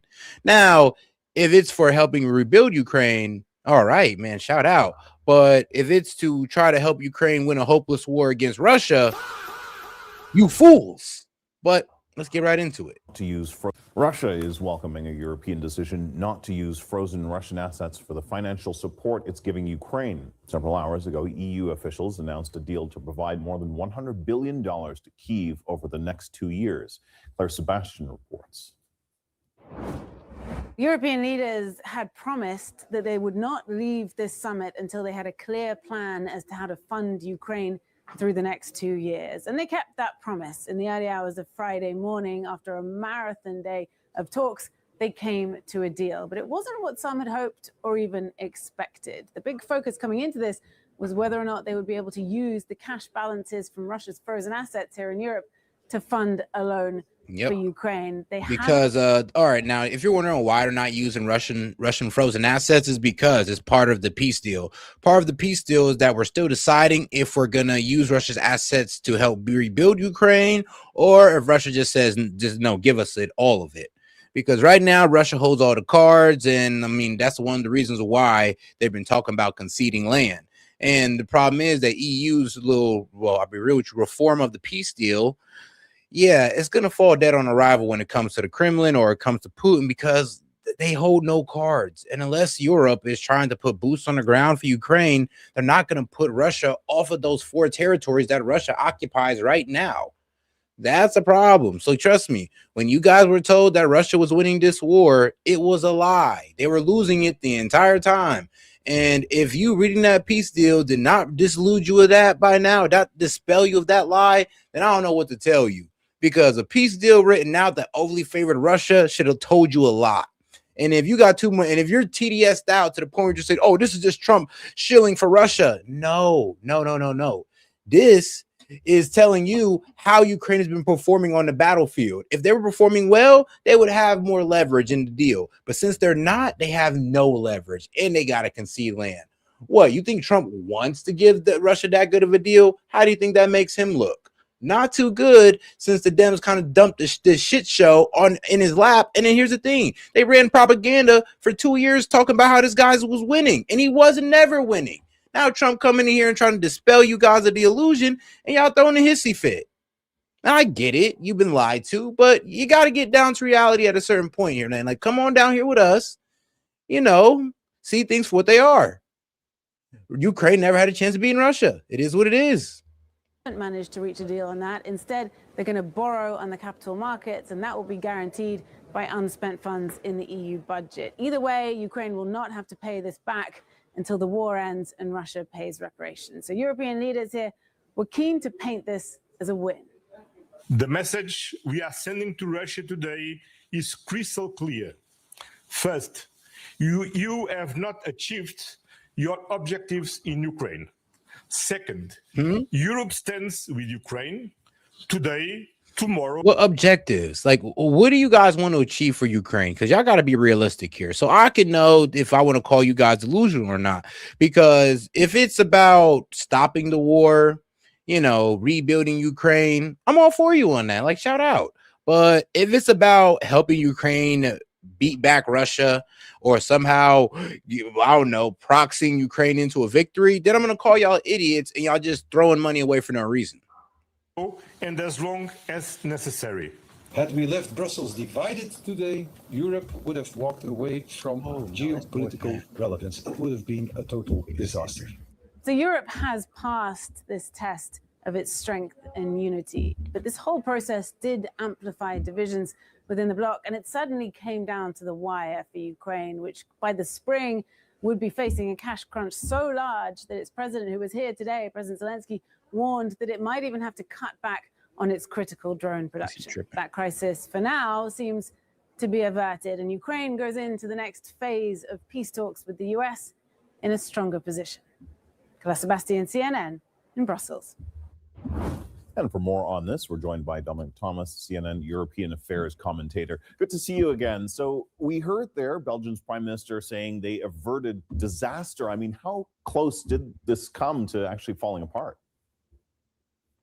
Well, I mean, in many ways, you could argue that what they were left with was sort of the remnants of what had fallen apart. You know, the goal has been to leverage this $250+ billion that has been immobilized or frozen since Russia expanded its invasion of Ukraine back in 2022. And the reality was they were that NATO invoked because we told, well, let's be real, we promised Russia verbally, not on paper. So it's like it's not really that strong of an agreement, but we promised Russia on paper, well, verbally, that we would never bring Ukraine into NATO. Honestly, we promised them that NATO wouldn't really move past Germany. I mean, now look where we are today. And apparently that Ukraine was the last straw when it came to Russia. And they told us, they said, look, if you try to bring in Ukraine, Putin told him, I will invade. Oh, my bad. But if NATO tries to bring in Ukraine, Putin told him that I will invade Ukraine. He told him this. We ignored him. Well, NATO ignored him. And what happened? Putin did a military incursion into Ukraine. It ended up turning into a 2-year war. So, yeah, it's mainly because of NATO that we're in this situation, or that Ukraine's in this situation. Because let's be honest, the people of Ukraine didn't really want to join NATO. It was Zelensky that wanted to join NATO, and it was NATO that wanted to bring in Ukraine. So all of this was fought over what? Ukraine becoming NATO when they could have just stayed neutral. We wouldn't have to worry about this whatsoever. And then let's be real. Even if Putin did invade Ukraine without this happening, at least that's one excuse we can just take off and be like, all right, look, it had nothing to do with NATO. Putin just wants Ukraine. But the fact that NATO did try to take Ukraine when Putin said no, y'all kind of gave Putin a reason. Let's be honest. Able to reach consensus over this because several EU member countries are concerned over the legalities of this. Some, like Hungary, are aligned in many ways with Russia. And so at the end of the day, I think really what they came up with, Kim, was a sort of a face-saving mechanism as the process of discussion. All right, now let's hear some somewhat concerning news. This is going to be highly concerning. All right, guys. So prepare yourself for this. For my pro-Ukrainian guys, I mean, look, man, your heart won't be ready for what you're about to see. So you might as well just go ahead and clock out the show right now. Just go ahead and scroll. Go ahead and move to the lady reading tarot cards, because it's going to hurt your soul a little bit. Then you can come back within 30 minutes. Redacted has learned from our sources of new death totals in Russia and Ukraine that we want to share with you. These numbers are incredibly hard to swallow. Until now, these numbers have not been fully reported on the Russian side specifically, because a lot of people would be upset to hear these numbers. As of today, December 18th, I'm going to throw up our non-pretty graphic here on the screen to walk you through this. The number of people killed in Ukraine as of today, 1.3 million, 77,045. Total number of people killed in Ukraine, 1.3 million. And we're talking about Ukrainian soldiers killed, 1,009,367. I mean, bro, I've heard people say, oh, only 400,000 Ukrainians have died. I'm just like, are you sure about that? Because I don't know. But hey, let's go. Let's hear that back again, because it's tough. It's tough to hear. 18th. I'm going to throw up our non-pretty graphic here on the screen to walk you through this. The number of people killed in Ukraine as of today, 1.3 million, 77,045. And here's how that breaks down. Ukrainian soldiers killed is 1,009,367. NATO soldiers killed, including mercenaries, active and contractors, 200. I told you. Hey, people didn't want to believe me when I say, it ain't just Ukraine fighting out there, right? NATO is helping them. People were like, no, you're lying. It's just Ukrainians all out there and they're lonely. I'm like, no, all right. If lonely means with NATO, then I guess you're right. 97,894 dead. Civilians killed by Russia in Ukraine, 1,883. Civilians killed by Ukraine in Ukraine, meaning they have killed a lot of their own people, as you know, and we've been covering that for years. That number is 67,901.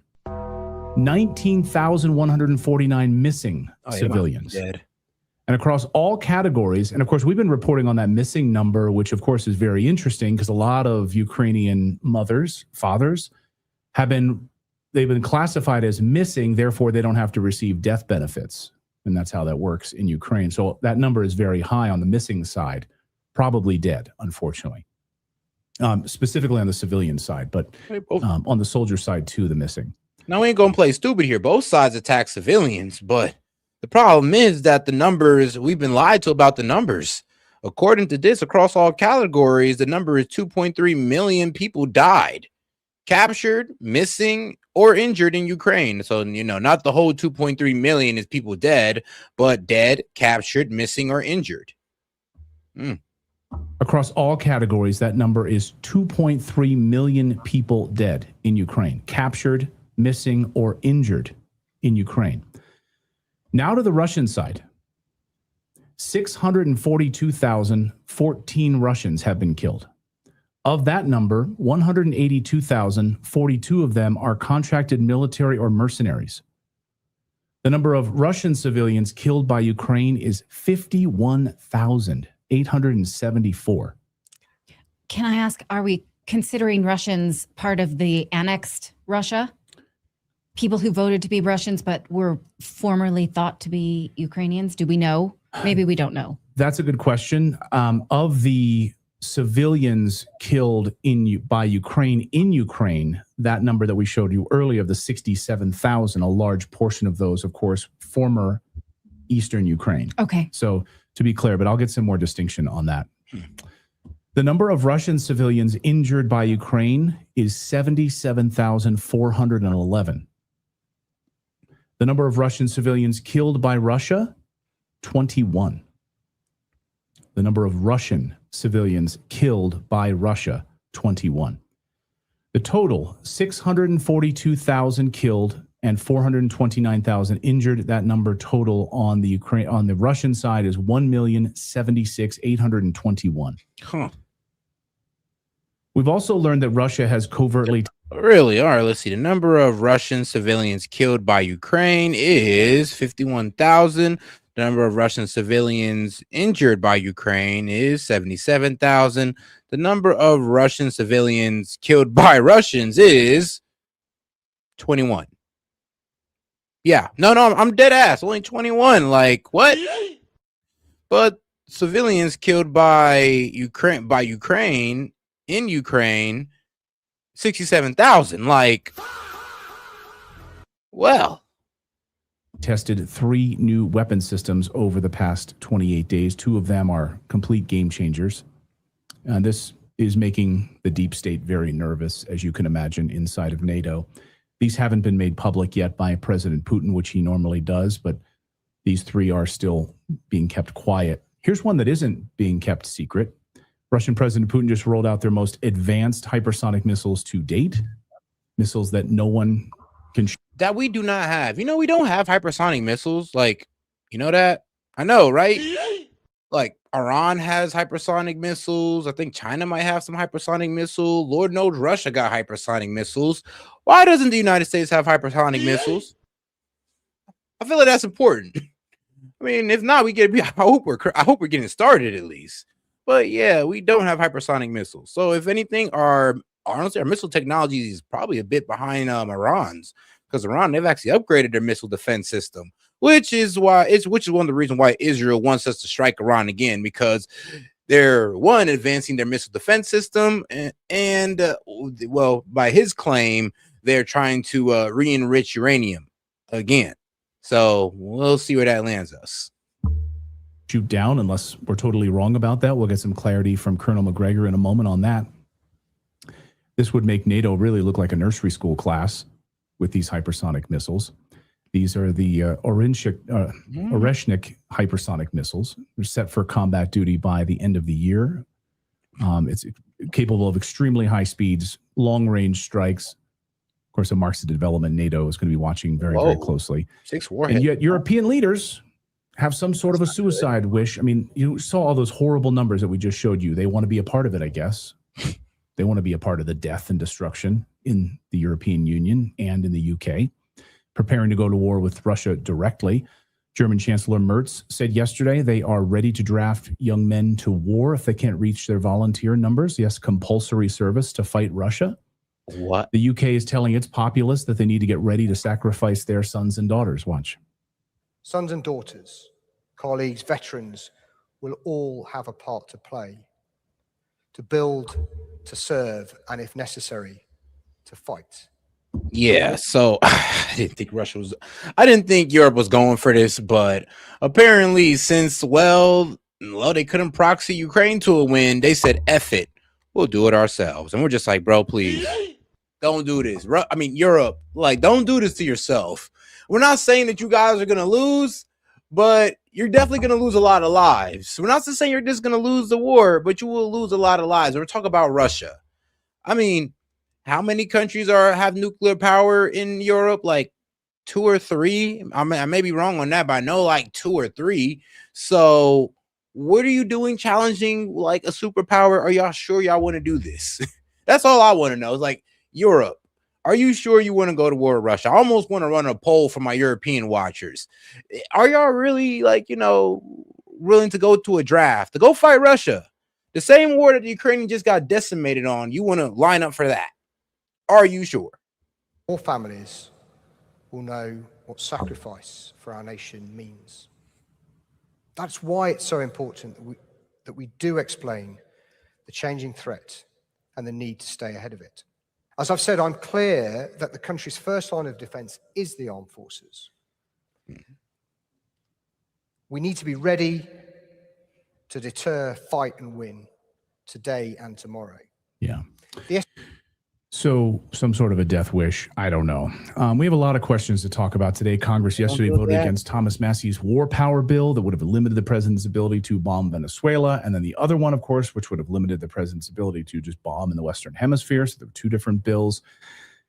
And all of this is happening right now as the Pentagon plans a major reorganization. And our next guest is calling for Pete Hegseth to basically clean house of those 4-star generals who are stuck in the past at the Pentagon. Colonel Douglas McGregor is here to weigh in about all of these war developments. Now, Colonel, great to see you. Thank you so much. Yeah, it's nice. No, that was funny. He's like some sort of death wish. That's what I said to him. Like, if you want to go to Europe, if you want to go to war with Russia, you are low-key, like, you have some type of death wish. There's just no way you guys think this is a logical idea, that you think that you guys are just going to come out, all good at the other side? What you're going to tell your people, oh, well, Ukraine, Russian them. We just got, Ukraine has weakened them. We just got to come with the follow-up and Russia will be taken care of. And trust me, that it was not true. That is not true. Please, bro, the people of Europe, do not listen to that bullshit. These people will lead you to your death. To be here. I actually wish I were out in Colorado, but that's another story. As close as you are to the craziness. I mean, think about it. If we're afraid to take on Russia, and we have like the strongest military force in the world, and we don't want to take on Russia, what the hell do you guys look like taking on Russia? It's in the Beltway. Colonel, I want to put up your piece here. You talk about slashing the military and getting rid of these 4-star generals, not to do it halfway. There's plans to basically move away from the era of the past and move into modernity, whatever that would actually look like. You can comment on that and really anything that's on your mind today, because all of these stories are pretty nebulous, I guess. Oh, great. You're talking about a stream of consciousness. And here's the crazy part. I mean, let's be real. Let's get into Poland. Poland's actually doubling down. Well, Poland is on a suicide mission, it seems, part of that crazy boondoggle of European countries that are trying to agitate for a permanent war against Russia. But as you just heard, Colonel Douglas McGregor says NATO couldn't possibly go to war with Russia. They would lose in a heartbeat. They're not prepared. They're broke. They're falling apart. So why is Poland trying to poke the bear? Polish Prime Minister Donald Tusk on Tuesday said during talks with Ukraine upon a possible peace deal that U.S. officials vowed that And, according to Putin, you could take this with a grain of salt if you want to, but Putin said he was going light on Ukraine. He said he intentionally didn't recklessly bomb Ukraine. He could have been a lot more brutal, but he said, yeah, I didn't do that because of the ethnic Russians that live in Ukraine.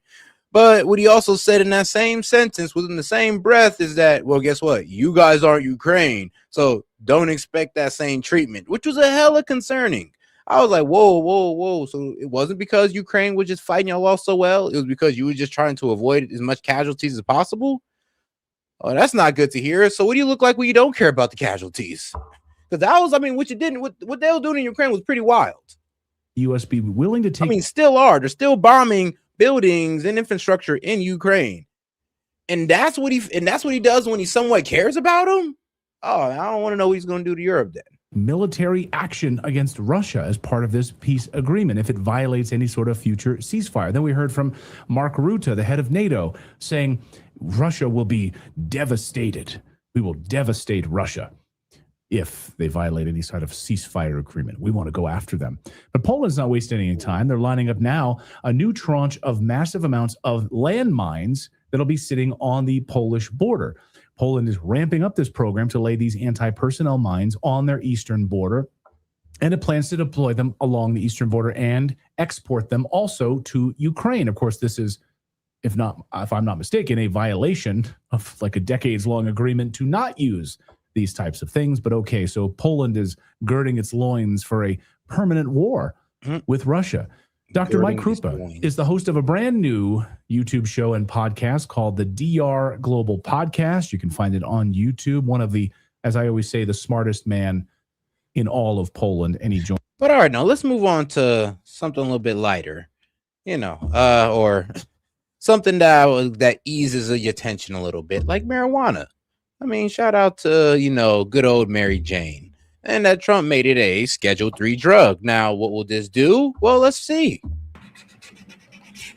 That's a good one. We've been listening to President Donald Trump during this Oval Office announcement, the signing of an executive order reclassifying marijuana as a Schedule 3 drug from a Schedule 1 that would allow for more research. How is marijuana classified and what exactly is changing here? Yeah, so we refer to it as a schedule. These are controlled substances, and there's 5 schedules, Schedule 1 through Schedule 5. And what President Trump and others were sort of referring to is the fact that for a long time now, cannabis has been considered a Schedule 1 substance. And I don't know if we have this, we can put it up on the screen. It has very specific language there in terms of what that means. One of the headlines is that it has no accepted medical use. Okay, so that's what a Schedule 1 is. It also has high potential for abuse. And to give context, heroin is a Schedule 1 substance, LSD, ecstasy. So there are 5 schedules. Rightfully so. We're now talking about cannabis going to be and rightfully so. Heroin. Let's be real. You know how much marijuana you would have to smoke to kill yourself? You'd have to smoke triple your body weight, consume triple your body weight in marijuana to kill yourself. That's just, it's really tough. You're going to fall asleep before that happens. Heroin, yeah, you could easily kill yourself by taking too much heroin. LSD, yeah, you could psychologically destroy yourself with too much LSD. And ecstasy, yeah, if you take too much of them ecstasy pills, well, you'll be happy, you'll have a good time, but you'll most likely be dead in the end. Schedule 3 substance. First thing you'll notice if you look at Schedule 3 is it no longer says this language. Somewhat speaking from experience. About not having any accepted medical use. It says it does have moderate potential for physical dependence, But again, All right, so moderate to low potential for physical, psychological dependence. Like, yeah, I mean, let's be real. Like, there's guys out there that will steal and compromise themselves sexually for things like heroin, crack cocaine, and all that wild stuff. I ain't really heard too much people compromising themselves sexually for like Schedule 3 drugs like ketamine, anabolic steroids, and testosterone. I don't know if I ever heard a bodybuilder say, man, you know, I'll suck your dick for some steroids, man, you know, just one inject. I ain't never heard that in my life. And I hope I never do. context, ketamine, anabolic steroids, testosterone, those are examples of Schedule 3 substances. So this is not making cannabis a legal substance in the sense that you can just get it over the counter or gas station or something like this, but it is acknowledging for the first time in a long time that there are potential medicinal benefits to this, which I think for many in the medical community, they've sort of known this for a long time. And what does this mean for research and for access to not only marijuana, but also CBD? Yeah, so you know, it's interesting. This idea that understandably people want research to show that something works medicinally. Obviously, everyone would want that research. But keep in mind, again, if you classify something as a Schedule 1 substance, you're already preordaining that it doesn't have any medicinal benefit. Yep. So under Schedule 1, it was really hard to get this research done. That was a large target of our 7 documentaries that we've sort of produced on this. Now, as a Schedule 3 substance, that preordained no medicinal benefit is no longer there. I think it opens up a lot of research funding. You also heard from Dr. Oz there. I mean, not just research funding, but also they can get access to financing. Yeah, these marijuana companies can now get access to financing because they're no longer dealing with a Schedule 1 drug. Now, since it's a Schedule 3, they have access to banking. The fact that at the Innovation Center for CMS, Center for Medicaid Services, they're going to start doing trials and targeting people over the age of 65 as well, providing cannabis, providing CBD specifically for different conditions, including chronic pain and sleep and things like that. So not only will it be easier to collect data, it sounds like from this announcement today, they're going to start doing that at the federal level. Again, you know, we've seen this for some time. I used to profiled a little girl named Charlotte Figge in one of our documentaries. She had intractable seizures. She had tried everything. She was having hundreds of seizures a week, went on CBD and was able to diminish those seizures significantly. And she was emblematic of so many other children out there. So again, anecdotally, we've known for some time, but now they want to collect the data. Let's go back to the issue at hand of this executive order and bring in our Sanjay Gupta, who has covered cannabis so extensively. What stood out to you in this announcement? How is this going to change things? What is it not going to change? Well, it's not making cannabis legal. I think that was one of the big points that was made over and over again. It is still a controlled substance. And the discussion was really around medicinal use of cannabis, not recreational use. So, you know, keep in mind again, there are these. Yeah, when you bring it down to Schedule 3, we're like one step closer to recreational use.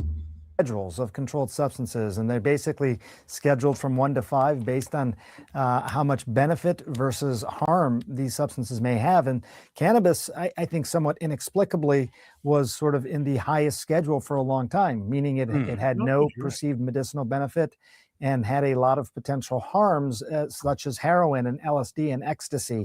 And I think, you know, a lot of people, many of the doctors in the Oval Office there, many of whom I've interviewed over the years for these documentaries, they have been making this point that it's very hard to collect the data showing the medicinal benefit if you've already classified it as a Schedule 1. So classifying it as a Schedule 3 sort of changes the optics of it, if you will. And I think the other big thing that stood out to me was this idea that at a federal level, at the Innovation Center at CMS, Dr. Oz talked about this, they're going to start doing these trials, and they're specifically going to do it in people over the age of 65. They're going to look at conditions like pain and sleep, and they're going to collect data. So, you know, people over the age of 65, I think they said they will have the ability in these trials to have up to $500 worth of CBD provided to them to be part of these trials to see how well this works and compare it to other things that are already out there. All right. So, you know, it's a significant step on the accelerator with regard to cannabis. I think a lot of people have been waiting a long time. All right, so they're pretty much just going to further explore the miracles that CBD can have on, well, the human body, bones, mental state, all together, which I've heard great things. I've heard great things altogether, but we'll see what the we'll trust the science on this one. No Dr. Fauci. But all right, now let's go ahead and get right into the 5. Yep, let's go ahead and take it on to the right side of media. Minnesota Governor Tim Walz has a lot to answer for because the fraud scandal rocking his state is getting worse by the day. A top prosecutor is suggesting that the total amount of fraud in Minnesota could be $9 billion or more. 6 new indictments and 1 guilty plea were announced yesterday as federal agents executed a search warrant on Ultimate Home Health Services, a Somali-owned home care agency. Here's the U.S. Attorney for Minnesota on those charges. Watch. The magnitude of the fraud in Minnesota cannot be overstated. It's staggering amounts of money that have been lost. But it's not just about the money that's been stolen and wasted. Man, I mean, shoot, you also want to talk about the money that they send out willingly. This is a problem that's caused all of us to question what kind of state we live in. I think it's eroded our sense of collective statewide self-esteem and confidence.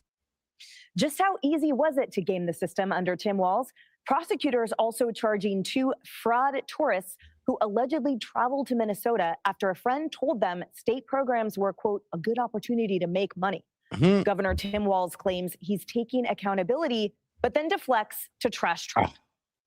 It's very clear. Oh, y'all know y'all sweet when other people out of state are talking about you. It's like, what was it? No, let me get you into the scamming world a little bit. Now, like, what was it? It's like these card crackers and all that good stuff. They would tell each other, there was like a network, right? And it was exposed a while ago, but it was like a network of these card crackers and people who would run fraudulent checks on bank accounts. They would literally be told, all right, well, which state, which city you'd be able to get away with doing this illegal action at. And if your city or state is known for getting illegal action done often that you can't really get away with in another state, you will have a plethora, like, I'm be real with you, a proliferation of criminals, a huge accumulation of criminals running to your state, to your city to do this crime. Is what they do.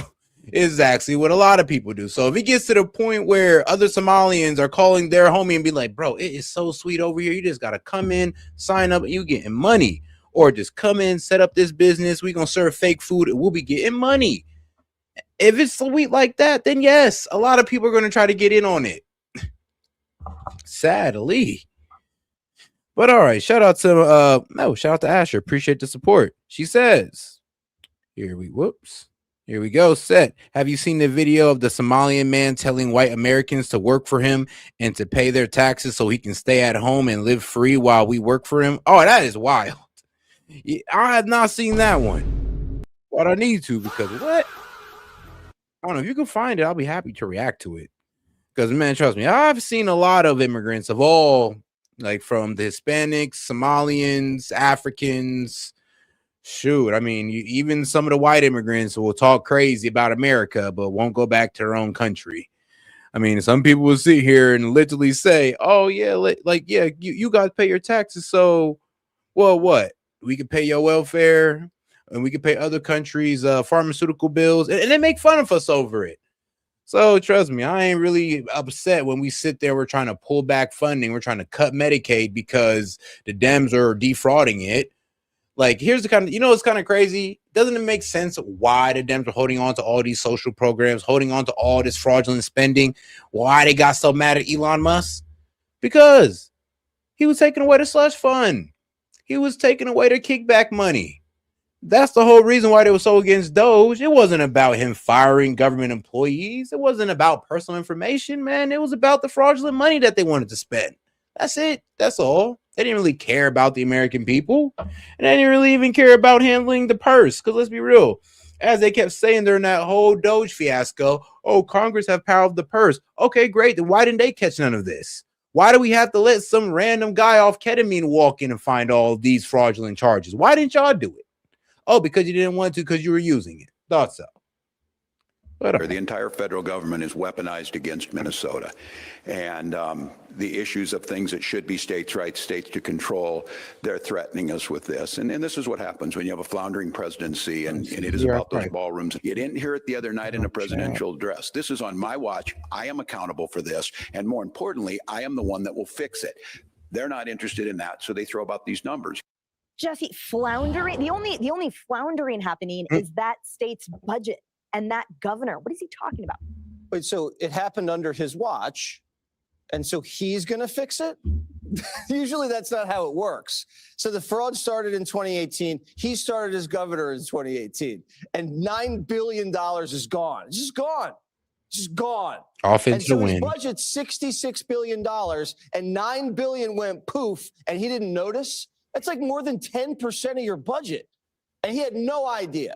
And this is who Kamala chose to be the second in line for the presidency. She's an idiot. He's an idiot. And the fact that he's blaming Trump tells you everything you need to know about the Democratic Party. It's never their fault when people steal our money. It's your fault for finding out. And not only did they steal it and like use it to live like a quiet lifestyle, they bought bling. They bought Porsches. They wired it to like Mogadishu. Maybe it wound up in the terrorist pocket. We don't know. That'll be investigated. One guy spent $150,000 on crypto and then just flew to Amsterdam and disappeared. This is so disgusting, and it shows such a lack of respect for the hardworking men and women of this country who look at their paychecks. Half the paycheck's gone anyway, and then the stuff we do give to the government is just gone. So what do we get? The disrespect of it We all. just get debt. That's the thing. It's not refundable to the taxpayers. No. He doesn't have to pay anything back, but those people in Minnesota, that was their money, and they can't get it back. Well, don't worry about it because Yep, they're taxpayer dollars that, these blue states love to tax the hell out of their citizens. I love doing this example because let's look at cost of living in Minnesota compared to, let's go ahead and infer my favorite red state, Ohio. Shout out to Ohio, where I'm from. Shout out to Columbus, Ohio. Now, Minnesota is 10% more expensive in Ohio, and then let's be real, this is mainly due to taxes and other good stuff like that. You can't say Minnesota is more fun to live in than Ohio. Look at the weather there. Let's be honest. But, you're paying, 10% more in Minnesota when it comes to restaurants, 15% more in groceries. So my grocery bill is 15% less than somebody in Minnesota. Transportation, all right, bet you're at least y'all paying less in gas, I believe. So about 5.5% less in Minnesota. Housing, you're paying 7.3% more in Minnesota. Childcare, you're paying 14% more in Minnesota. You can damn near do this across the board. Any blue state is always going to be more expensive than a red state. It is not because these blue states are better. It's just because their people like to tax them more.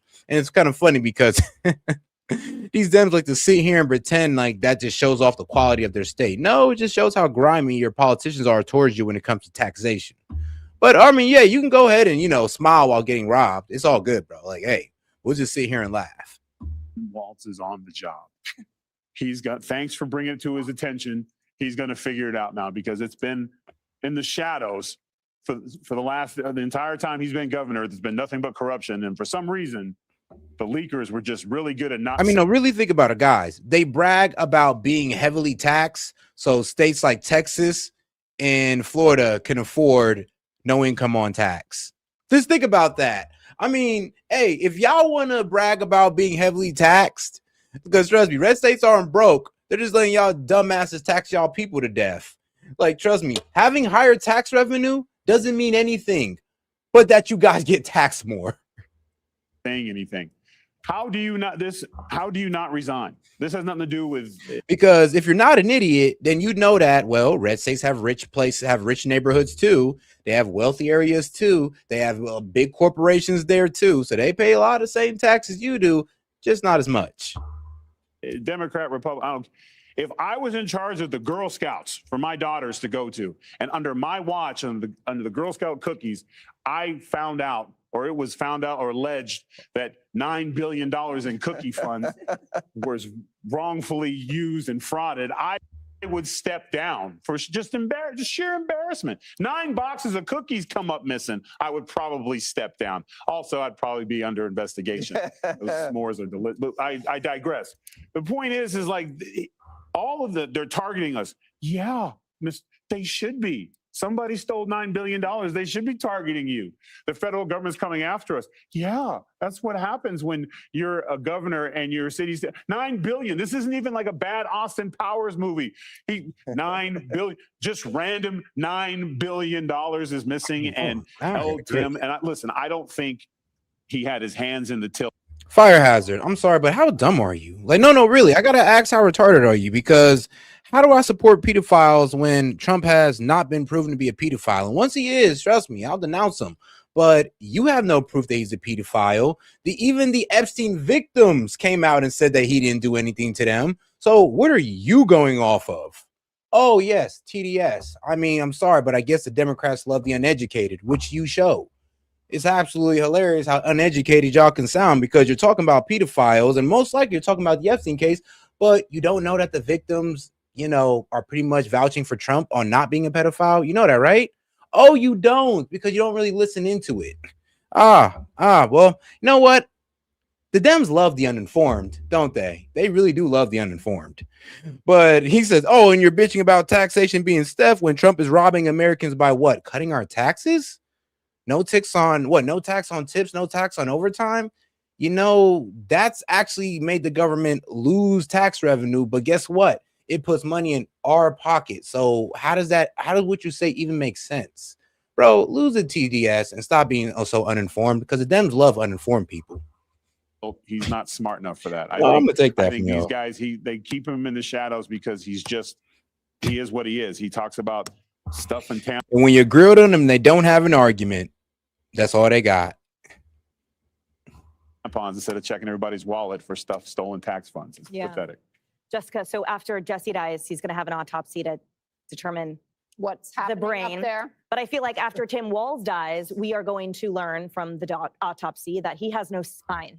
And it's amusing to me, if it weren't for such a terrible, reprehensible impact on those hardworking men and women of Minnesota, that people cried racism when they actually did start investigating. So, oh gosh, hot potato. And everyone just stopped investigating the loss of $9 billion because there was a certain skin color that they assumed was involved. Well, the people who were stealing from Minnesota put in ink that they were going to say it was racism. I mean, there are emails that the New York Times had where they said, oh, well, if you reject our request for this or like working with us, we're going to say that it's racism. And I feel like you should pick up the phone and make the call if you're going to be saying something like that. I didn't know that fraud terrorism was a thing. And it is appalling. I've said this before, like to take advantage, especially during COVID, when so many people are dying, scared for their lives, kids aren't getting to go to schools, businesses are closing on a daily basis from small to big, just so deeply un-American and disgusting. This investigation, it started in 2022. Questions obviously about the vetting process for vice president. I understand, and she spoke about this in her book, that she went with the person she felt most comfortable with. I'm surprised that there wasn't more swirl about this since it was opened a couple of years ago.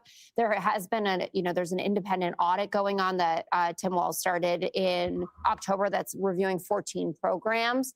But it feels like it has to be more. Gotcha. And then all right. And she says she found the video. It's in my video chat. You know what? Just to speak on Epstein for a little bit, I'd like you to enjoy this about a minute long little montage of all the photos that's been released from the Jeffrey Epstein, from the new Jeffrey Epstein files dump. So go ahead and enjoy while I go ahead and pull up that video. I mean, bro, it's wild. It's absolutely wild. Clinton. I mean, you see the man so much, you'd have thought they were best friends.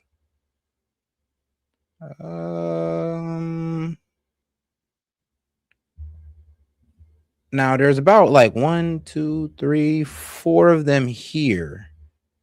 All right, F it. I'll play each one. Whoops. Here. Found it. All right. I mean, that's a lot of stuff we're seeing right there, but a whole lot of Bill Clinton. Is it not? A whole lot of Clinton. All right, now let's go ahead and go over to the video here that Tove brought up. Here we go. There it is. see here, set it up. Hard so I can be home all day, free. I can use my EBT. Go to work for me, white boy, white girl. Yeah. Weak. The trolling is crazy. It reminds me of the, what was it? The 300 years of, Somalia was promised to us 300 years ago. Now, you want to see some peak Somalian trolling? I got you. I'm going to show you some peak Somalian trolling because this is a bit light.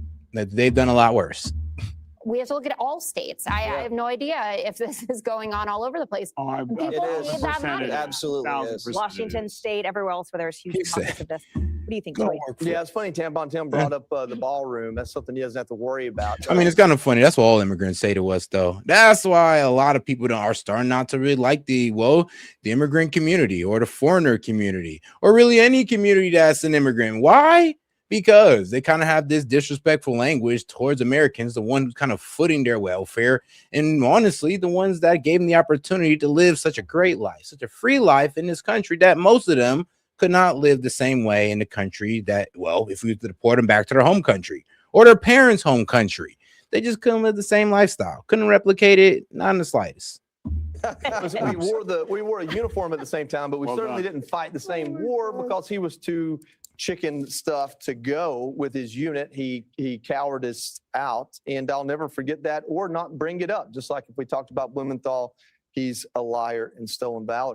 That's just the truth behind some of these politicians. When it comes to this specific issue, listen, I mean, you don't have to ask the 75th rank. Now, check this out. This is wild. So facts are coming out now that Minnesota was promised to the Somalis. And that was 3,000 years ago. Those are facts. Facts don't care about your feelings. Debate a wall. It doesn't matter to us. But one of the things that many people don't know is that the name of the lake that is so-called Lake Calhoun or Bade Makaska is actually derivative of a Somali phrase, which is Bade Makasikahai, which means Badeda, my body of water. Makasikahai, I will never move away from there. Maka, which means not. Siko, which means to scooch or move. Makasikahay, Badeda Kamasikanai, Badeda Makatakayo. That's my body of water. And this shows you that Somalis have been long ingrained in that land as is promised to us 3,000 years ago. Land is promised 3,000 years ago. Crazy. But all right, though, let's move on to some of the other clips that is told sense. For today. He just got some money, so he'll be drunk the whole fucking month. A Somali man right there. goes He live in my building. Seattle and sells. He just got, how much you sell? 200 worth? Oh, he didn't even want to answer the question. He said, you know what? I'm just going to move on across the street. All right, let's go to Matt Walsh, our favorite Islamist, or our favorite Islamophobe. Shout out to my man, Matt Walsh. You know what? I actually like him and his other opinions, but I ain't gonna lie. When it comes to his criticism of Islam, but he refused to talk about Judaism or AIPAC or anything like that, it's like, all right, bro. You low-key picking and choosing. You're choosing what's safe to speak on, which is Muslims, but you don't want to talk about what? You don't want to. I know. Never mind. Now, let me not touch on it my damn self for, y'all start hitting me with the anti-Semitism. Y'all ain't about to hit me with that, man. I hear the Jewish music in the background right there. That means I'm a huge fan. Huge fan.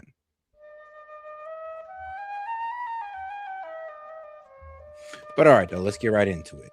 Here's another apparent scam that Somalis are running. Another crazy statistics just in Minnesota, not anywhere in the world. I can just imagine the statistic in the world. Just within the metro area of Minnesota, there's about 30,000 single Somali mothers, single mothers, which is a ridiculous number. A lot of you, man, will think this is a true.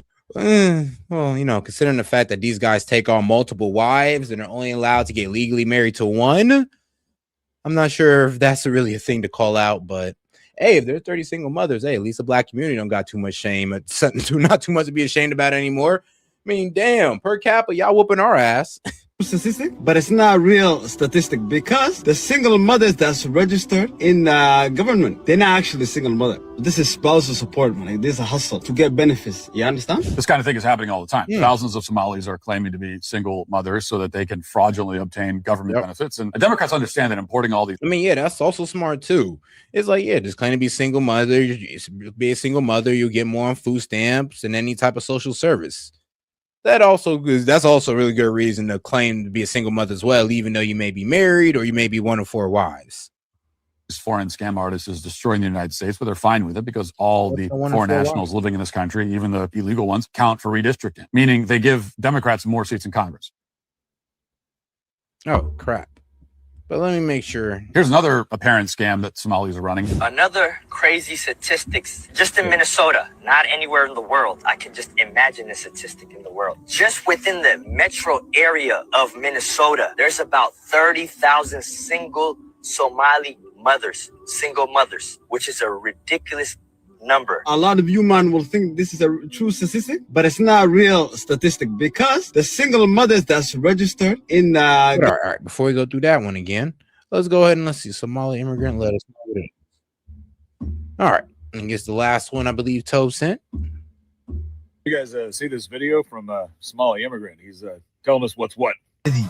meel kasta wax soo galayaan baa loogu daata dhalinyarada loo yaqaan mega ee loo soo gaabiyay Make America Great Again ee Tim Trump ahaa ay kala bahdilay dagaalku ha socdo saas ha lagu wado Minnesota anaga iska leh Mareykan anaga iska leh. Well, there you have it. They've taken Minnesota, and they're going to take out the rest of America, too. Taking Minnesota? Come on, bro. That's crazy.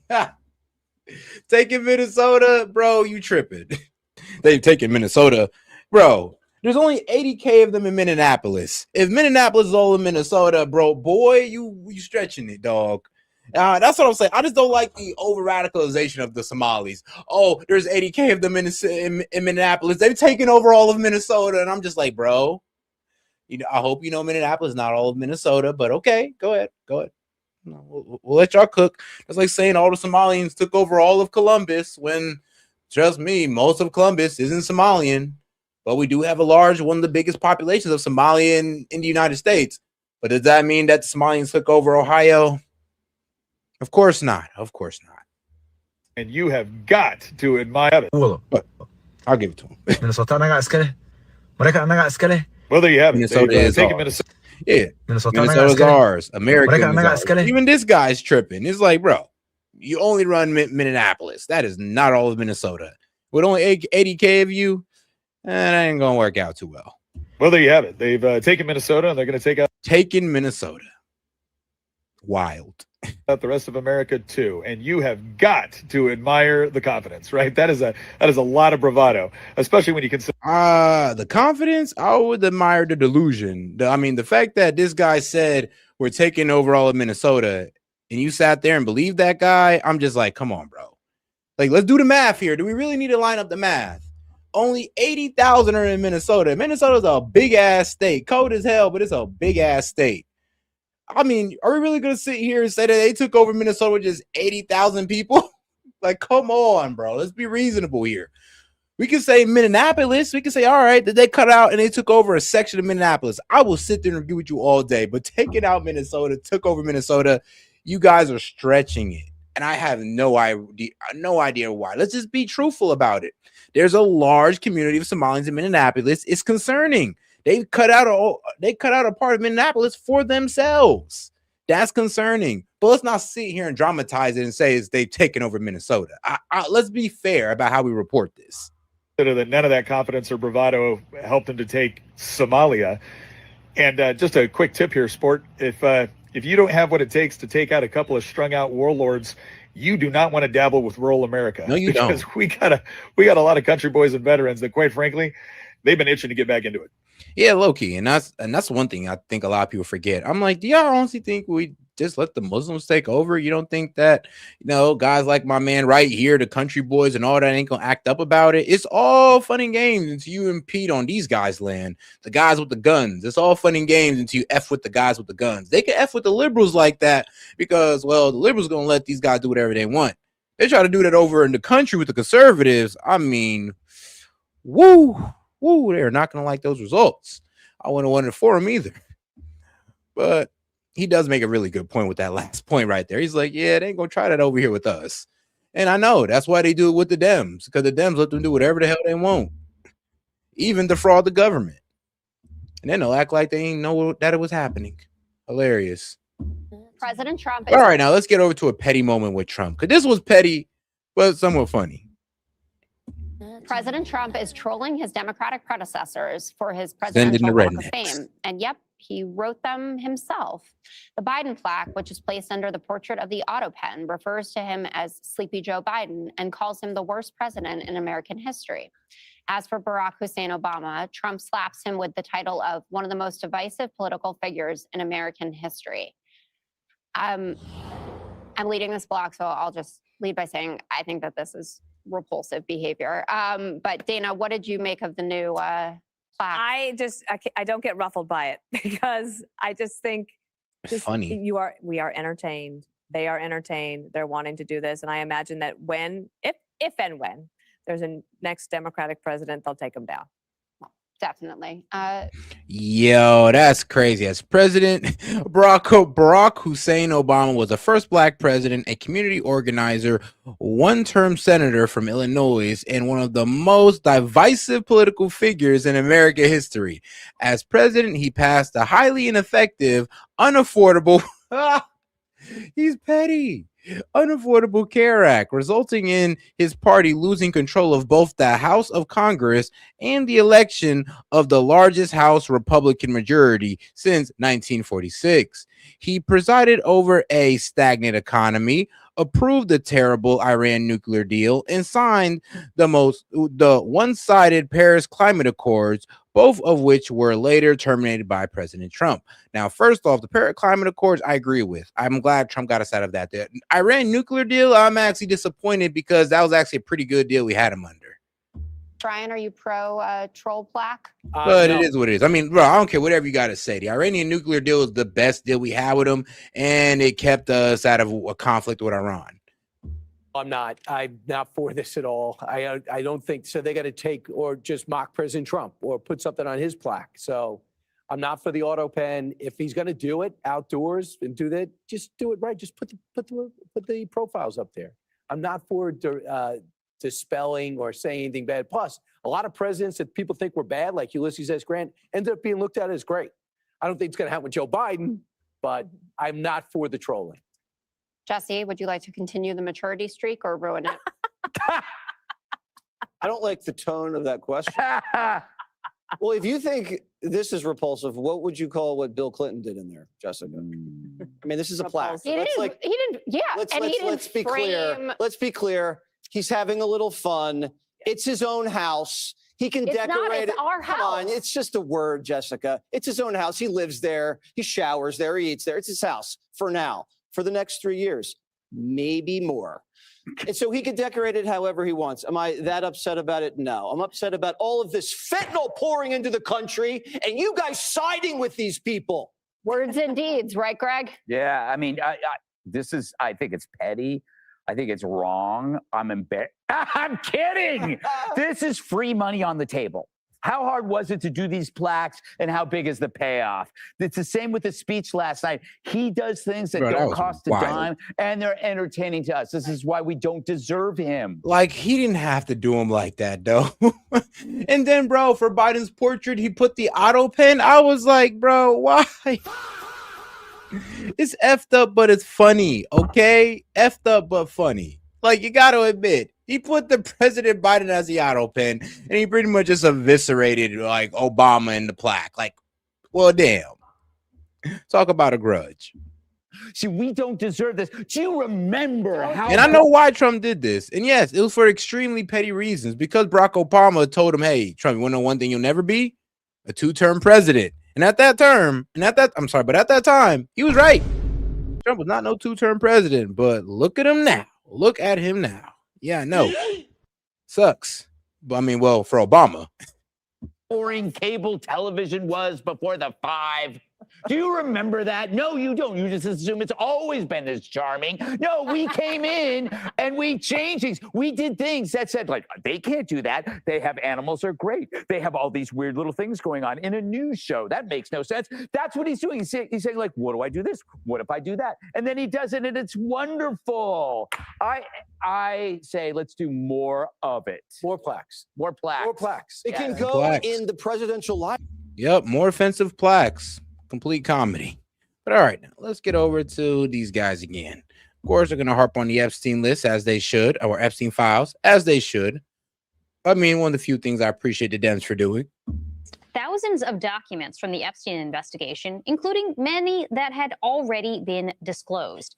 The documents are heavily redacted, like this portion titled Grand Jury NY. It's 119 pages that are entirely blacked out. Plus, several images of former President Bill Clinton, without context, including what it shows or when or where it was taken. President Donald Trump only appeared a few times in this batch. Representative Robert Garcia, the ranking member on the House Oversight Committee, said that the files released account for just 10% of the materials in the DOJ's possession. And just as a reminder, Congress passed a bill that this president signed into law requiring that the department release all unclassified records within 30 days. There is 1 hour left before that deadline hits. And Deputy Attorney General Todd Blanche told members of Congress in a letter obtained by MS Now that an ongoing review of some material would be completed over the next 2 weeks. Representatives Ro Khanna and Thomas Massie, the authors of that bill, were not happy. Take a listen.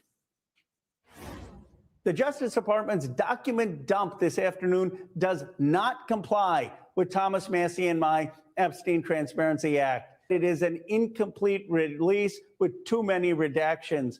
Thomas Massie and I are exploring all options. It can be the impeachment of people at justice, inherent contempt, or referring for prosecution. Which is fair. I mean, like I said, I feel like Pam Bondi should resign, be impeached.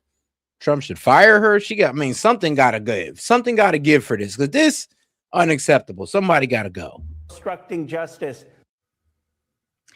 Republican Congressman Massie posted on social media that Attorney General Pam Bondi and her deputy, quote, grossly failed to comply with both the spirit and the letter of the law, unquote. With that, let's bring in our leadoff panel, MS Now legal analyst, Christy Greenberg. She is a former federal prosecutor and former SDNY Criminal Division deputy chief, MS Now congressional reporter Michael Schnell, and Carol Lennick, MS Now senior investigative correspondent. Christy, I want to start with you. Todd Blanche posted on social media, quote, additional responsive materials will be produced as our review continues, consistent with the law and with protections for victims, unquote. It's clearly a lot of materials.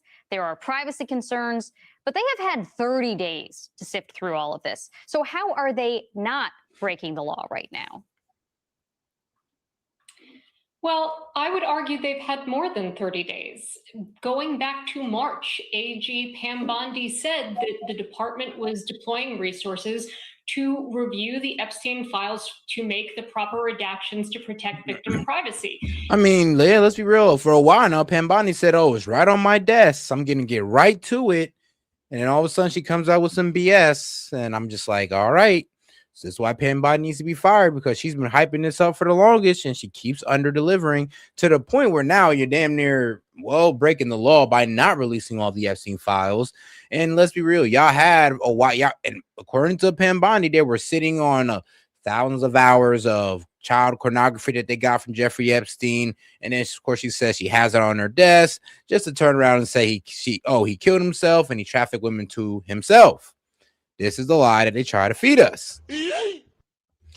And due to Epstein Transparency Act, you know what that proved? That, well, to be honest with you, Pam Bondi was kind of BSing, because guess what? There's a whole lot more than this Epstein tobacco than just Epstein trafficking women to himself, because he was definitely trafficking women to other people. And now and possibly an intelligence asset. we're getting information not just from Todd Blanche, but from a filing from the SDNY U.S. Attorney Jay Clayton, saying that essentially there are documents that are still being obtained by the department as of this week There are victims still being identified to the department as of this week. They are still in the process of reviewing documents, and I am frankly confused because we were told in July in a memo from this department that there had been a comprehensive review of the Epstein files that was done, and they reviewed all this information and determined they were closing it. And there seems to be real question as to whether that was accurate, because again, why are you working so hard to compile all of these materials? They should have already been compiled and already been reviewed to make these redactions, to have complete victim lists, to have a protocol in place. So I don't understand why this is so impossible. It would be difficult. It would be a very challenging task if really you only had 30 days. But I assume Congress was taking DOJ at its word that they had already reviewed and compiled these materials.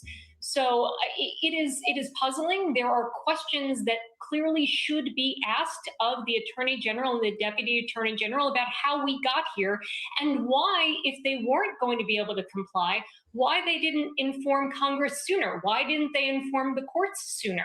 This clearly didn't sneak up on them. They were aware that this was a large volume that they were still getting through. Why didn't they say I something? mean, obviously they thought you was going to hear the BS excuses. I mean, just like we're hearing it now, we're apparently going to wait for these guys to slow roll it out. I mean, I guess we have no choice but to wait unless, you know, these guys can take unless there's actual legal actions that can be taken against them to force it out. But it sounds like they're spending that 30 days scrubbing the Epstein files, to be quite honest. All right, now, let's go ahead and get right into it. And their extensive redactions to portions of the Epstein files released today, which themselves are part. Yep, and trust me, MSN Now is going off on this, and because you know they're come on. I mean, CNN is next, but yes, corruption of justice. DOJ released Epstein files with heavy redactions, and like I said, multiple page redactions. I mean, even with the photos, they're redacting faces on it, as they should. Like I said, I'm okay with that. The problem is redacting whole pages of the Epstein list. And then, I mean, here's the thing, guys. It's like, if this is about transparency, you can't be redacting whole pages. And like I said, unless you put the victims' names like 3,000 times on one page, there should be no reason a whole page is redacted.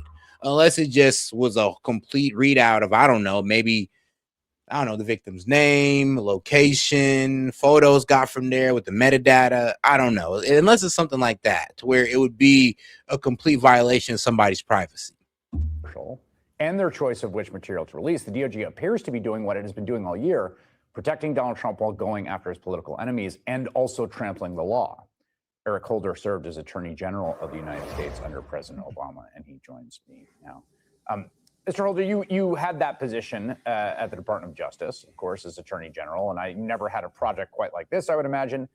And granting that there are genuine, difficult logistical issues with managing this number of files, your reaction to what we've seen tonight in terms of whether it complies with the law and whether it's above board and can be trusted? Well, it clearly does not comply with the law. The law is very clear. The material that is in the possession of the United States Department of Justice, all of the material is supposed to be disclosed. And it's not as if they were starting from ground zero. There was a review of this material in the middle part of the year, so there was a familiarity with the materials. There are redactions that perhaps had to be made. As I understand it, we've seen wholesale redactions that are not necessarily consistent, again, with what the law said. There's a lack of investigative material, 302s, investigation reports from the FBI. But I don't think we should be surprised by this. After all, this is a Justice Department and an administration that ignores the law, when it wants to. It's supposed to sell TikTok, ignore that law. You're going to rename the Kennedy Center, ignore that law. The guy who used to be a leader at the Justice Department, now a judge, told lawyers in the Justice Department, you might have to go into court, and if a judge orders you to do something, you just tell them, F you. So they're acting in a way that is consistent with the way in which they have conducted themselves throughout the course of this year. And they're violating a very clear law that the Congress passed. It's also the case, and I'd love for you to shed a little light on this, because I don't want to overly romanticize the before times in the Department of Justice. But one thing I think is quite clear, and I got across administrations, is there really was post-Watergate a kind of firewall. The attorney general saw themselves as a somewhat independent figure. It's even true of Jeff Sessions under Donald Trump in the first Trump administration. And not just as the president's lawyer and not just, calling up the boss, what do you want us to do here? And in those cases, it would also allow the president to talk about the Department of Justice arm's length and say, well, don't ask me about what they're doing and releasing or not releasing. I had nothing to do with it. All of that's completely broken down here, right? I mean, as you think about how you would have handled this as attorney general under President Obama and how it's being handled now, it's got to feel like a night and day, right? Oh, it's total night and day. But I don't think it's only the Obama administration. I have to think that other administrations led by Democratic or Republican attorneys general, Democratic or Republican presidents, would have handled this in a fundamentally different way post-Watergate. If this material had been before me, it'd been before the Justice Department, I would have been making the determinations I would have made. All right, now let's listen to my man Ryan Maddow on the situation, because, hey, you gotta hear my man Ryan Maddow on a couple things. Now, you know what? I actually like this guy. Now, even though he hates Trump, I respect this man's journalism and what he exposed about CPS. So I'm always going to have respect for him on that note, especially when how he was exposing the trafficking of kids that are government sponsors. So, my guy. So the image you're looking at here on your screen right now is an article that just broke about how they were deleting the Epstein files. Our government, your DOJ, right, the same ones that are redacting and covering up the Epstein files, were specifically going in and deleting files because we know that image number 68 is missing, because that image had yours truly, Donald Trump, on it. This was a photo frame that was sitting on the nightstand next to one of Jeffrey Epstein's beds, okay? And this photo had President Trump surrounded by a bunch of beautiful women, which looked like underage minor girls. Come on, bro. So President Trump is... That is a stretch. I don't know about that one, buddy. They look like underage minor girl. Okay, look, I can't see from this far away, but I'm not sure about that. Let me see, man. Let me see if I can hit it with that. All right. Yeah, I don't know about that, buddy. I don't know. A lot of those girls are looking a little too, what's the word? Busty. Yeah, a little bit too filled out to be little girls. But I mean, you're free to your opinion. Beautiful women, which look like underage minor girls. So President Trump is hanging out with Epstein and some of the victims, and your DOJ, the same DOJ that is now breaking the law, and Pam Bondi is going to be forced to resign, held in contempt of Congress. She's a criminal now. Yep. Just like the pedophiles on Epstein's list. And your government has been deleting the images because they have President Trump in them. Strange how that happens, isn't it? Allegedly, reportedly, supposedly. Now, like I said, we all seen the photo he just shown, and that is not damning evidence. I'm sorry. It's not. Especially since they didn't, unredact those women. So obviously they weren't victims of anything that could be proven. But let's get into the next one. So let me show you a little bit about what Pam Bondi, the pedophile protector, is trying to keep hidden from you. So here's Bill Clinton in a hot tub with most likely an underage child. And then right here behind here, you see more women feet. So it's like some type of nude orgy at one of Epstein palaces. And it says, former President Bill Clinton in a hot tub in one of Epstein files released by the Justice Department on Friday, December 19th of 2025. Why do you think it is that Pam Bondi is trying so desperately to keep this dirtbag out of prison? I mean, how else do you explain it? Another 3 images show Clinton with Epstein. In 2 of the photos, both men were seen wearing culture grab. In another, Clinton is seen at an event with rock star Mick Jagger. There's a person standing between them whose face is redacted. Epstein does not appear in that image. CBS News has reached out to the Clintons for comment. Angela Uri, a spokesperson for the Clintons, said in 2019 that former president took 4 trips on Epstein's plane in 2022, 2023, traveling to Europe, Asia, and Africa. Urin said that the trips included stops in connection with the Clinton Foundation, and the staff, foundation supporters, and the Clinton Secret Service detail were on every leg of the trip. This is what I'm talking about. These are our gosh damn politicians flying all around the world with Secret Service protection, going to parties at Epstein's Island and raping underage girls. I mean, it's as sick as it gets. Now, let's show you what Pam Bondi has redacted from these Epstein files. Check this out. So this next tweet I want to show you is over here from the main wonk. He said 90% redacted. AG Pam Bondi is now in contempt of Congress for obstructing justice. And the video you're watching here is by Catherine Kazu. and it says not transparent at all. You're looking at this, everything, not every single word. They didn't even try to pretend like they went through these or redacted them. Nobody would do anything. Do you know how easy it would be to go, hey, AI, I need 55 pages. I need them all blacked out. Done. Give me 55 pages numbered. 100 blacked out pages. It's like the disrespect is real. And I mean, all 100 of those pages couldn't be protecting the identity of a victim. There's just no way. 3 through 100 and redact them all. Completely black out every single word on that entire page. That is illegal. It was very specific in Massey's laws in this Epstein Act that they passed. Full disclosure, massive redactions would be considered as obstruction of justice. Pam Bondi's ass should be in gosh damn prison. These people are above the law. Nobody's above the law, but Pam Bondi's above the law. Got it. And they're covering up this shit. That's what makes you disgusted as being an American citizen, that our top tier Justice Department is protecting dirtbag scumbags that rape underage children. Sick pieces of shit here we're dealing with. And what you guys are looking at here is all of the Epstein nude photos of all the underage girls that Epstein most likely had over to his house and had sex with.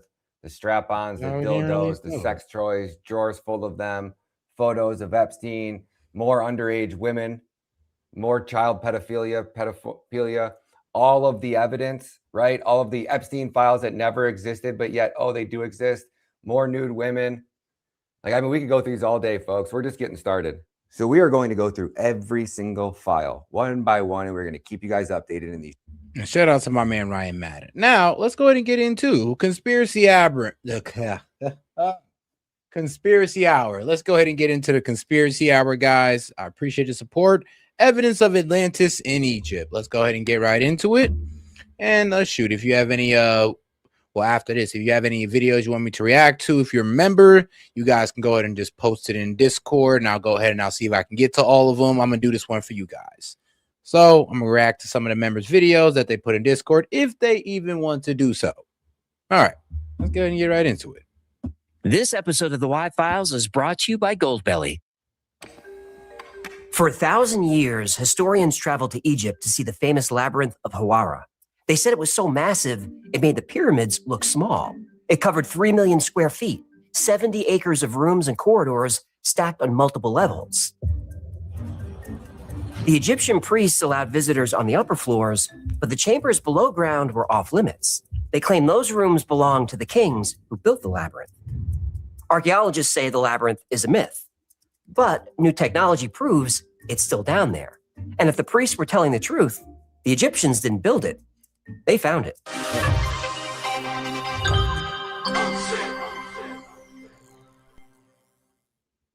How do you like yours, Clark? Oh, medium rare, a little pink inside. Oh, you're fine. Ewing, I don't have to fly to New York. Hawara sits at the edge of the Fayum Oasis, about 50 miles south of Cairo. Today, it looks like a pile of rubble in the shadow of the crumbling Black Pyramid.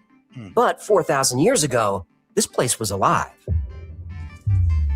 And right in the middle of it was a building that made the pyramids look like toys, the labyrinth. Historians wrote about it for 600 years. Different eras, different languages, different cultures, but they all described the same thing. Herodotus was there around 450 BC. The priests who ran the complex acted as his guides. They walked him through the upper structure. He saw thousands of rooms connected by winding passages. He described it as intricate and confusing, a massive structure designed to overwhelm the senses. Yeah, so it was an IKEA.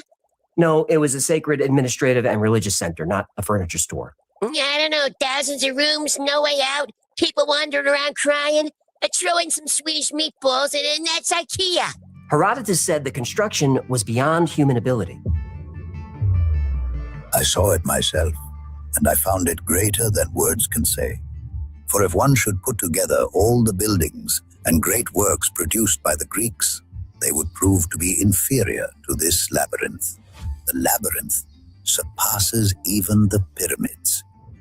The upper floor alone was massive, and around the maze of rooms were 12 enormous chambers called courts. Each represented one of Egypt's regional governments. And the upper structure was only a small part of the complex. The priest told Herodotus about the underground chambers, but refused to show him. Only priests went below. They said the lower levels held the burial vaults of sacred crocodiles. mummified, wrapped in linen, with bronze teeth and eyes made of jewels. Yeah, great. Now the lizard people got bling. There are two kinds of chambers, one below the ground and the other above. 3,000 in number, but the chambers underground we heard about only, for the Egyptians were not willing to show them, saying that here were the kings who first built this labyrinth, and of the sacred crocodiles. Thousands of rooms above and below. That distinction matters. Amenemhat III is linked to the labyrinth around 1800 BC, but the priests implied the original builders came earlier, much earlier. 4 centuries after Herodotus, Roman geographer Strabo wrote that the labyrinth was still there and was still in use. Strabo was just as stunned as Herodotus, but one feature stood out. No stranger can find his way in or out without a guide. But the most marvelous thing is that the roof is made of a single stone with no wood or other material involved. Strabo saw a roof made of massive stone slabs. No wood, no beams, just millions of tons of rock floating over their heads. Over 100 years later, the labyrinth was still there. Historian Diodorus Siculus wrote about it. So did Pliny the Elder. Everyone knows the legend of the Minotaur, Theseus, and the labyrinth. It's the most famous maze in history. Pliny the Elder said the famous Greek labyrinth was just a cheap copy. There is no doubt that Daedalus adopted it as the model for the labyrinth built by him in Crete, but that he reproduced only 100th part of it. Herodotus, Strabo, Pliny, Diodorus Siculus, all kinds of historians describe the same thing. Multiple levels, thousands of rooms, an impossible maze, architecture and construction far beyond anything humans are capable of. And there's another detail every historian agrees on. Nobody is allowed to enter the lower chambers. And for 2,000 years, nobody did. Eventually, the labyrinth was looted and quarried for stone. Archaeologists said there's nothing left of the Hawara labyrinth but rubble and sand, if it existed at all. Boy, were they wrong.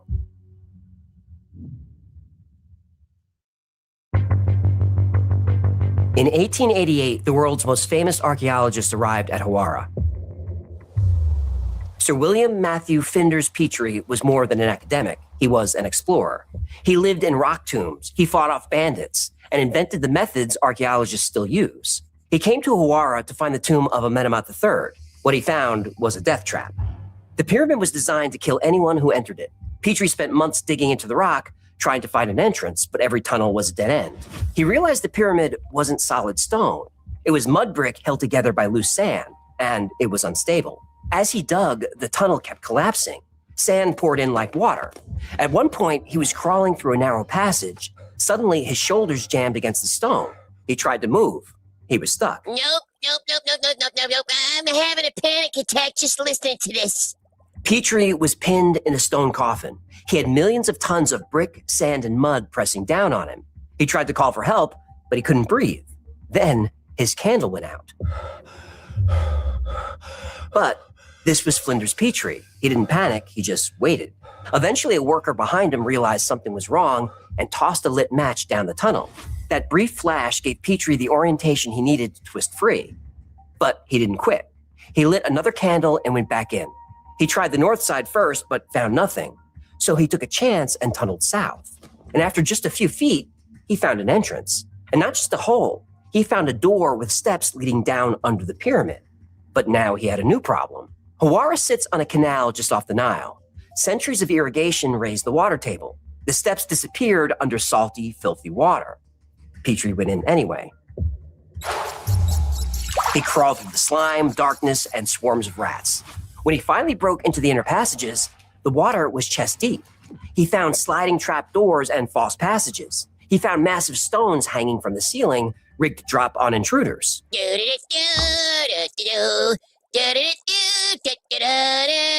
Please don't. You're ruining the tension.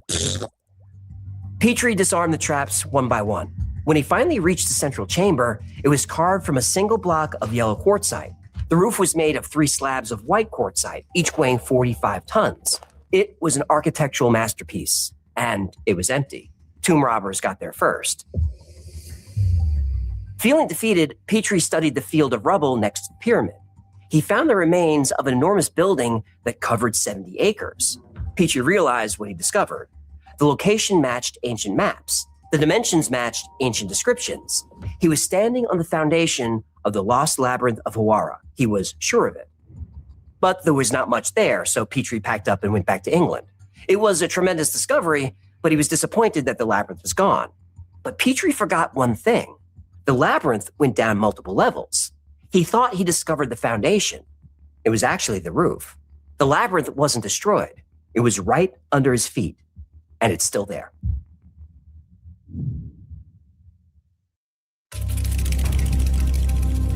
Louis de Cordier. Oh, guys, if you also want to super chat in any video suggestions, you can do that as well. Or if you're a member, you can go ahead and put it in the Discord. Either one is good. Wasn't an archaeologist. He was a Belgian artist and philosopher who spent years studying ancient architecture. He was convinced Petrie missed something.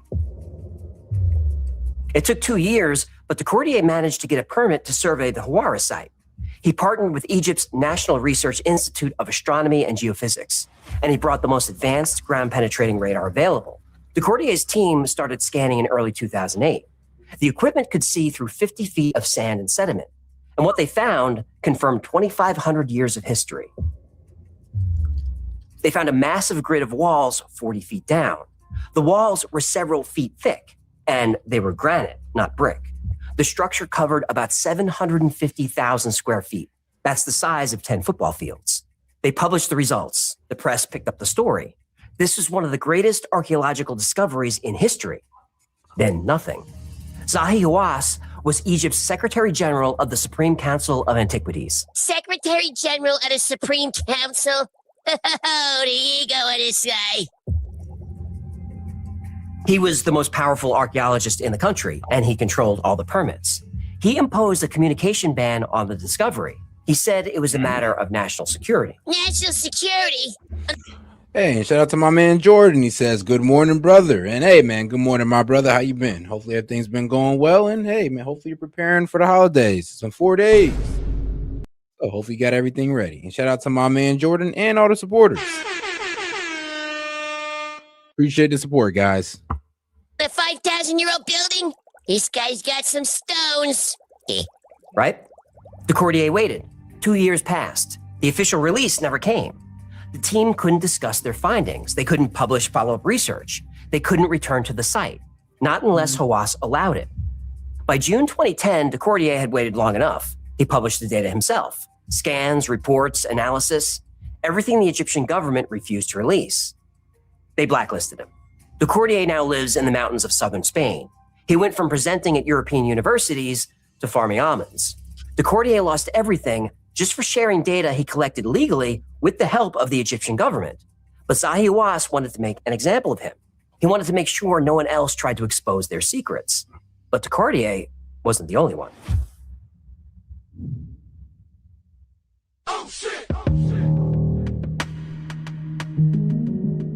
If you find something in Egypt that challenges the official timeline, you don't get a Nobel Prize.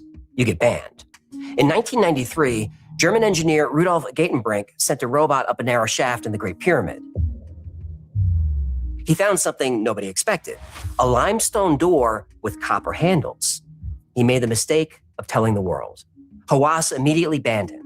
Then Hawass took the robot and the credit. And he was the one, Zahi, supposedly discovered it, but he's discovered everything. I discovered.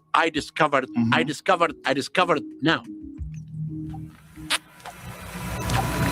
about what I discovered in the stone that I discovered. I want to show the whole world what I discovered, and I discovered major important things. Are they online? No, in my book, Giza and the Pyramids. In my book, Giza and the Pyramids. It happened again in April 2008. The same month de Cordier was scanning at Hawara. Man, my man was promoting the hell out of that book and the fact that, he discovered something. Researcher Andrew Collins was at Giza.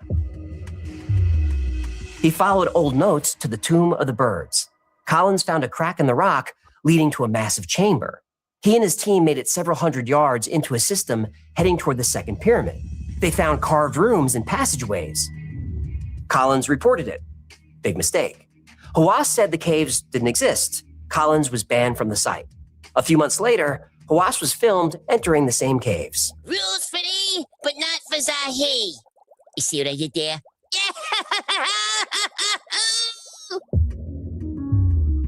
Hawass called exploring the caves an incredible experience, but nobody else would have that experience. In 2010, a metal gate was installed over the entrance. No further exploration is allowed.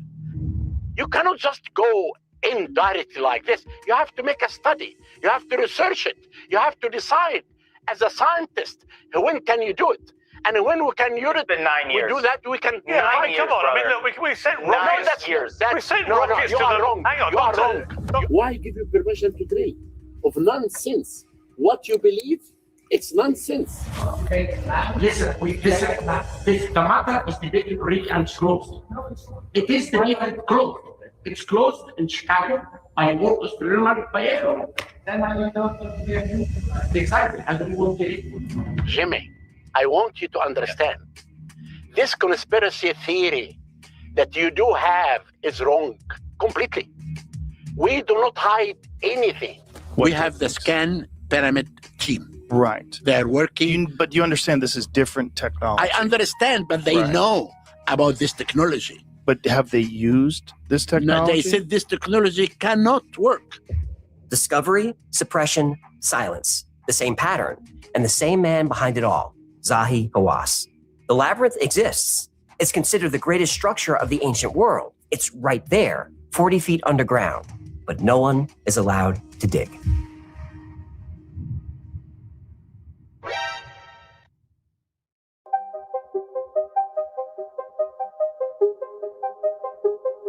On July 21st, 2015, a private meeting took place in the Crown Hotel in Harrogate, England. Tim Akers was a former RAF officer and satellite expert. He spent his career tracking submarines and underground bunkers.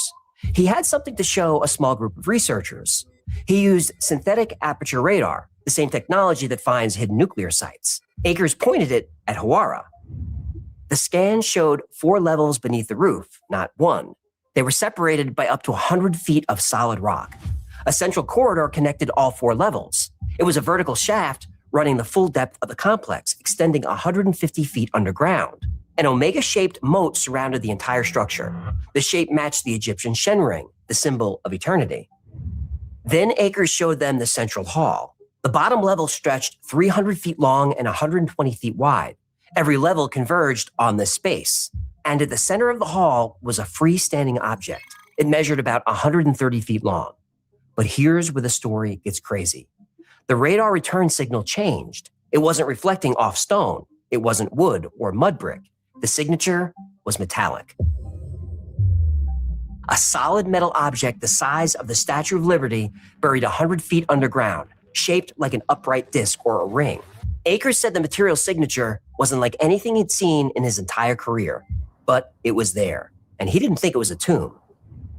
The shape suggested something functional, a ring that size made of metal buried at the exact center of a 4-level complex. It wasn't decorative. It was built to do something. Some in his team thought it was a portal. Others thought it could be a power generator. The only thing they agreed on, it wasn't a coffin. Akers and his team kept the finding secret for a decade. They learned from Decordier, if you go public, you get blacklisted. They wanted to excavate. They needed permits. After 10 years of quiet negotiations, they finally released the data in 2025. Still no permit. It's a 4-level underground complex with a 130-foot metallic object at the center. It's associated with Pharaoh Amenemhat III around 1800 BC. But the Egyptian priest said the labyrinth wasn't built by the pharaoh as a burial tomb. It was built by a much older civilization as a library. Those ancient people needed a place to store their knowledge before they were wiped out in a great flood. You mean? The priests were talking about Atlantis. Yahtzee!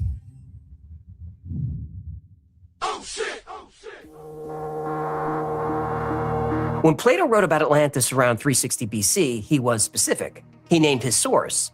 He said Egyptian priests told the story to the Greek statesman Solon 2 centuries earlier. The priests had records. They had dates. Plato said Atlantis fell around 9600 BC. Geologists say the Ice Age ended around 9700 BC. Robert Schoch dates the Sphinx to 9700 BC. 3 different sources, 1 specific date. For most of history, that date meant nothing. No civilization existed that early. Then we started finding things. Around 9700 BC, the Younger Dryas period ended. Global temperature spiked, and the ice sheets collapsed.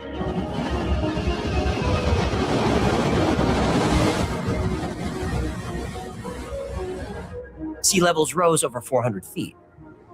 Coastlines around the world flooded.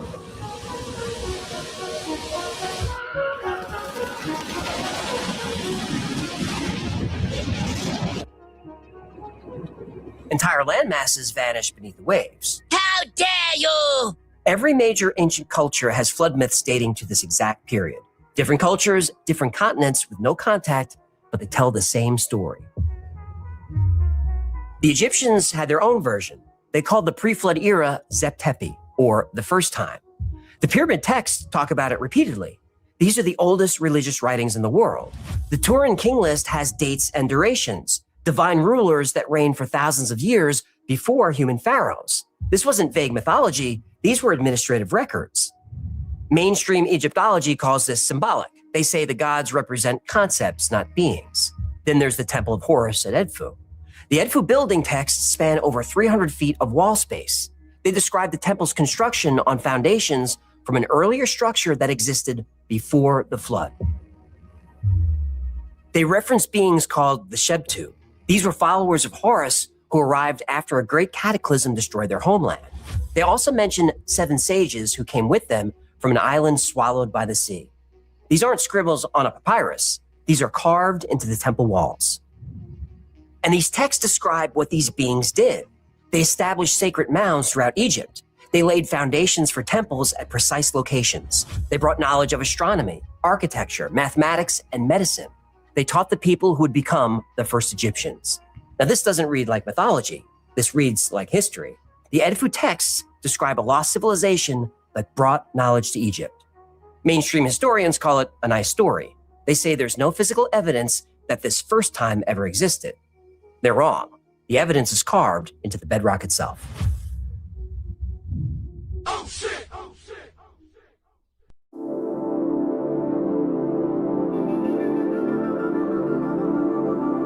In 1991, geologist Robert Schoch took a close look at the Great Sphinx. The walls showed vertical fissures. These are erosion patterns caused by prolonged rainfall, not wind, not sand, water falling from the sky over extended periods. Egypt's last significant rainfall ended around 5000 BC. Schoch estimated the minimum construction date for the Sphinx was between 7000 and 5000 BC, but he later pushed that estimate to 9700 BC, based on additional geological analysis. This was directly after the cataclysm and directly after the floods receded. The same weathering appears on the Assyrian at Abydos. Massive red granite blocks are cut with precision modern engineers struggle to replicate. And there's water. Constant water fills the lower chambers, and it cannot be pumped out. The site was designed for water. Edouard Naville excavated the Assyrian in 1914. He was a mainstream Egyptologist, not a fringe theorist. He said he wouldn't be surprised if this was the most ancient architectural structure in Egypt. He was ignored. Strabo explicitly stated both the Assyrian and the labyrinth shared the same builder. He called the king Ismandis. Same builder, same era, same construction techniques. Göbekli Tepe in Turkey proves advanced construction existed in 9600 BC. Massive stone circles, carved pillars weighing tons, astronomical alignments precise to fractions of degrees. It was built by people who supposedly hadn't invented agriculture yet. Then it was intentionally buried around 8000 BC. It was as if someone wanted to preserve it and keep it hidden. Someone was here long before the ancient Egyptians, and whoever they were, they helped jumpstart Egyptian civilization. Hieroglyphics appeared suddenly around 3500 BC. They were complete and perfect. There was no developmental period, no primitive early versions. Math, medicine, astronomy, architecture, all appeared fully formed. It was as if someone handed the Egyptians a complete operating manual. And that operating manual is still here. Every bit of ancient knowledge is in the labyrinth. We can read it right now today. All we have to do is dig.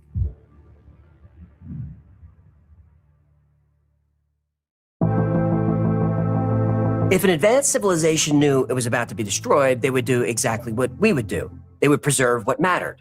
They would store knowledge somewhere it could survive. They would build a vault. Every civilization builds archives, from the Library of Alexandria to the Vatican archives. In the 1930s, Edgar Cayce described another archive. Cayce was a transmedium. He delivered over 14,000 documented readings across 43 years. He diagnosed medical conditions for patients he'd never met, conditions he had no training to identify.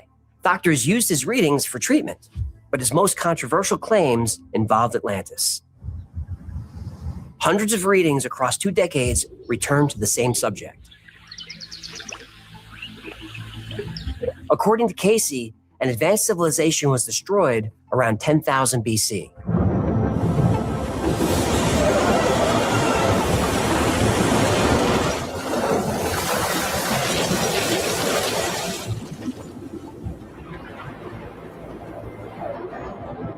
This was around the end of the last ice age. It's the same time frame as the Younger Dryas Cataclysm. But there were survivors. They scattered to Egypt, the Yucatan, and the Bahamas. They brought technology. They brought knowledge. And to preserve that knowledge, they built archives. Cayce described a hall of records beneath the Giza Plateau in dozens of separate readings between 1923 and 1944. He described 32 tablets documenting Atlantis from the beginning. They were written in both Atlantean and Egyptian script. It was a Rosetta Stone for a lost civilization. And Cayce was specific. He talked about their technology, sound waves used for construction, acoustic levitation. He described crystals that generated power. The entrance is under the Sphinx's right paw, and the Sphinx served as a guardian sentinel. It marked the archive's location for those who know where to look. Cayce's followers took him seriously. In the 1990s, the Association for Research and Enlightenment funded seismic surveys at Giza. A man with a sledgehammer pounded a steel plate on the desert surface. Shockwaves traveled down through the rock and back up. The readings showed a chamber exactly where Cayce predicted. It was beneath the Sphinx's paw, and he wasn't the only one who saw it. Dorothy Eady was a British archaeologist who worked for the Egyptian Department of Antiquities. She was a sane, rational researcher who also happened to believe she was the reincarnation of an ancient priestess. Oh, I believe her. I was a king in a past life. You were a king. Okay, a shift manager at a Taco Bell in Jersey. But I ruled that drive-thru with an iron fin. Okay. I was a strict but fair shift manager at Taco Bell. We have a whole episode on Dorothy Eady. Link down in your chalupa. Now, someone claiming to be a reincarnated ancient Egyptian priestess sounds fringe, but archaeologists listened to Dorothy Eady because her memories helped them find actual ruins at Abydos. And she claimed that beneath the Sphinx lay a hall of records containing the history of the past. And seismic readings show that the rooms are there and that they contain something. Now, it could be rubble or it could be artifacts. Nobody knows. The only way to find out is to dig, but no digging is allowed. Right now, a team from the Polytechnic University of Milan is at Giza. They're using cosmic ray muon radiography, technology that sees through stone like X-rays see through the body. They claim they're mapping structural voids, and look at where they're scanning. They're focusing on the deep bedrock beneath the plateau, the exact place where Cayce said the Hall of Records is waiting to be opened. The Italians are scanning deep under Giza right now. They're looking for the Hall of Records, and they might find it. But if you were an advanced civilization and you wanted to hide your most precious secrets, you wouldn't put them under the most famous landmark on Earth. A much better place for such important knowledge would be a maze carved deep underground. In other words, a labyrinth.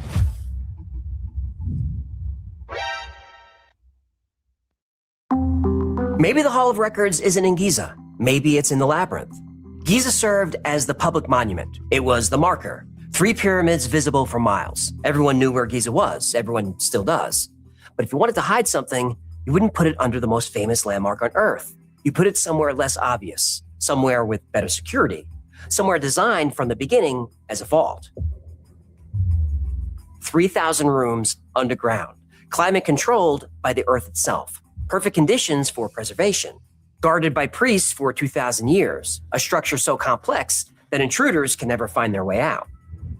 The labyrinth wasn't a tomb. It was a repository. Historians documented it. The surface levels were Egypt's administrative hub. Government operations were visible to visitors. The middle levels held the religious archives and the crocodile burials Herodotus talked about.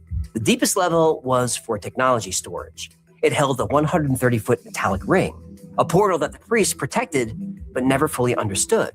The priests said it was created by the builders, not the pharaohs, the people who came before. They weren't guarding burial chambers. They were guarding the knowledge of the Zep-Tepi. They were guarding the secrets of the first time.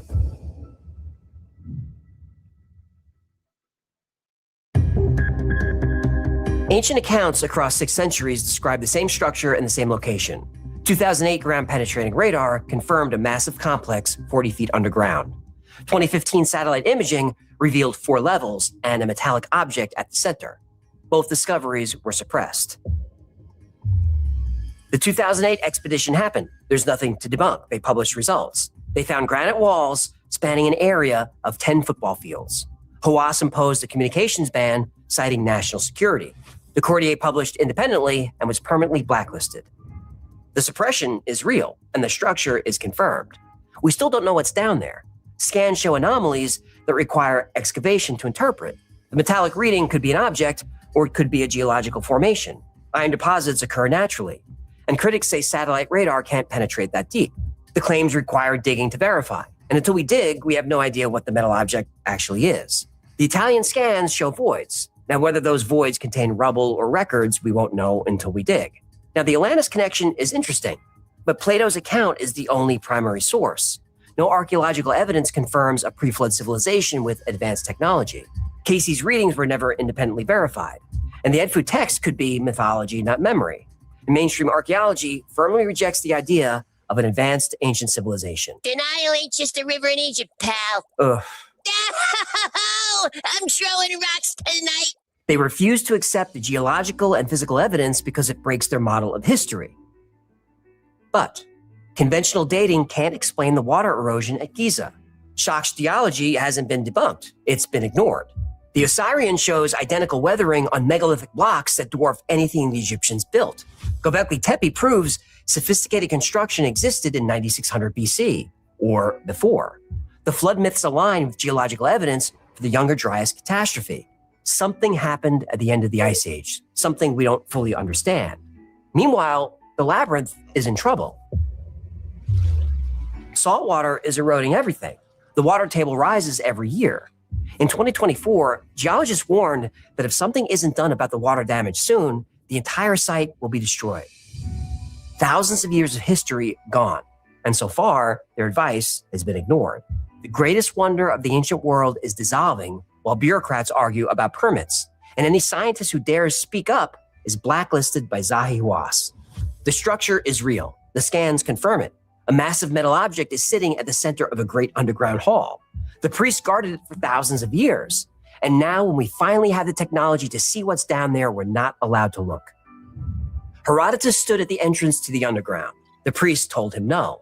2,500 years later, we're still standing at the same door. And now, Zahi Hawass is telling us no. But walls do more than keep people out. They keep secrets in.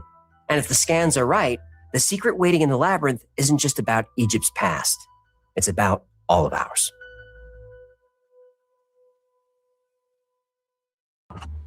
Thank you so much for hanging out with me today. My name is AJ. That's Hecklefish. Foreign types with the hook. All right, and that's enough secret, history that, Atlantis might have existed. Egypt might have been this, high-tech civilization that mastered wireless energy. Who knows? Who knows? Only time will tell. But all right, now let's go ahead and move on to some of the videos that some of my members sent in. Well, actually, Tove. All right, let's go ahead and get into it. Oh, God. California. That has to do with gas, okay? But before we get to that, I do want to get into how low these gas prices are actually getting right now before we get into the meat and potatoes and what's actually going on in California. So with that being said, let's dive in. Good news, if you're filling up your car on the way to work this morning, gas prices are at their lowest level in more than 4 years. Transportation correspondent Gilbert details it here with more. Good morning, Gio. Hey, good morning, guys. Yeah, it's also great news when it comes time to hit the road for the holidays, and the majority of us will drive to our destinations. So let's look at that national average right now, because the price of regular unleaded has dropped by 5 cents just in the last week, now standing at $2.90 per gallon. It's the lowest level in over 4 years since May 2021. That's down 17 cents from a month ago, 7 cents lower than a year ago. So here are the states with the lowest average prices. Oklahoma at $2.30, Colorado and Texas as well. It would be all liberal areas. Washington, blue state. California, blue state. Hawaii, blue state. Colorado, actually, that is actually a blue state. Oklahoma, I believe that's a red state. And Texas, of course, is a red state. States with the highest average prices, California at $4.41, Hawaii and Washington. So why is this all happening? Well, crude oil prices are down and so is demand. We've also switched to the cheaper winter blend. So take advantage now because those prices will rise again as we start heading into spring. Of course they will. Yeah. All right. but there's some news for families if you're going to the airport. Yeah, so this is really interesting. The Department of Transportation, they announced $1 billion in funding to... Yeah, we opened the Fox 31 video hall today to find that story. This was June of 2001. Drivers complaining about gas prices at the time hovering around $1.70 or 80 a gallon. Tonight, we're finding that again. Our crew spotted one gas station, this one near Evans in Quebec, advertising $1.69 a gallon. And this time, drivers are not complaining at all. Fox 31's Anna Kuhn with what's behind it. Gas is $1.69 a gallon right now at the Quick Trip on the corner of East Evans and South Monaco Street. That's the cheapest price you'll find across the state, according to Gas Buddy. And also, all right, I guess Trump wasn't BSing. This is actually at that $1 area in some states. I mean, boy, take me there. one of the cheapest in the entire country. There was a long wait line at a Denver Shell station this afternoon on the corner of East Evans and Hell South. yeah, there'd be a long line, bro. If our gas has dropped the whole dollar like to $1.79 right now, I guarantee you to be a line at my gas station. There'd be a line at all three gas stations on the street. All of them. Quebec Street. It's surprising to see the lines. I've never seen this line before. All those drivers looking to fill up the tank at just $1.69 a gallon. Since I've learned to drive, I don't know if I've ever seen prices that low. Yeah, we opened the Fox 31 video hall today to find No, out. for real. Like, since I learned to drive, I ain't seen prices that would not learn. Yeah, since I learned to drive, I have not seen prices that low since I learned to drive in college. Probably the last time I actually seen gas at $1 something. Story that since she's learned to drive, she's never seen prices that low. Amazing. Now we got to get into the meat and potatoes of this, because while most of the country is experiencing record low gas prices, or at least over the past 4 years, kind of interesting how that works, because somebody else was in office. Anyway, kind of interesting how that works. But while everybody else is experiencing a drop in gas prices, California is actually going in the opposite direction. I mean, shoot, California and New Jersey. If you live in those two places, trust me, you have not seen a reduction in your gas prices, because I'm gonna be real with you. Like I say, Democrat states, they love to tax their people, and that end up being, passed down into their pricing. So it is kind of funny how they sit there and complain about affordability while voting for the people who run the most unaffordable cities and states. It's absolutely hilarious. Yeah. You remember that thing called the Green New Scam? Mm-hmm. It's coming back to bite them. Check it out. Valero just wrote off $1.1 billion. That is the cost they are taking to walk away from California rather than keep operating their Benicia refinery past April 2026. When a company takes $1 billion loss just to leave, you know something is seriously broken. This facility processes 145,000 barrels of oil per day, representing 8.6% of California's entire gasoline production. 400 workers have lost their jobs. 200 contractors are out of work. The city of Benicia loses 17% of its entire budget. And California drivers, they are about to get hammered with the worst gas prices in American history. University of California Davis economists calculate a 40 cents per gallon increase the moment Phillips 66 closes their Los Angeles refinery this December. 40, bro, that's gonna be a $5.30 national average they're gonna be dealing with. Yeah, they ain't gonna be ready for that. Then another 81 cents when Valero shuts down 4 months later in April. That totals a $1.21 per gallon increase by August 2026. Your 15-gallon fill-up jumps from $70 to at least $95. The Stanford Energy Institute came up with even worse projections.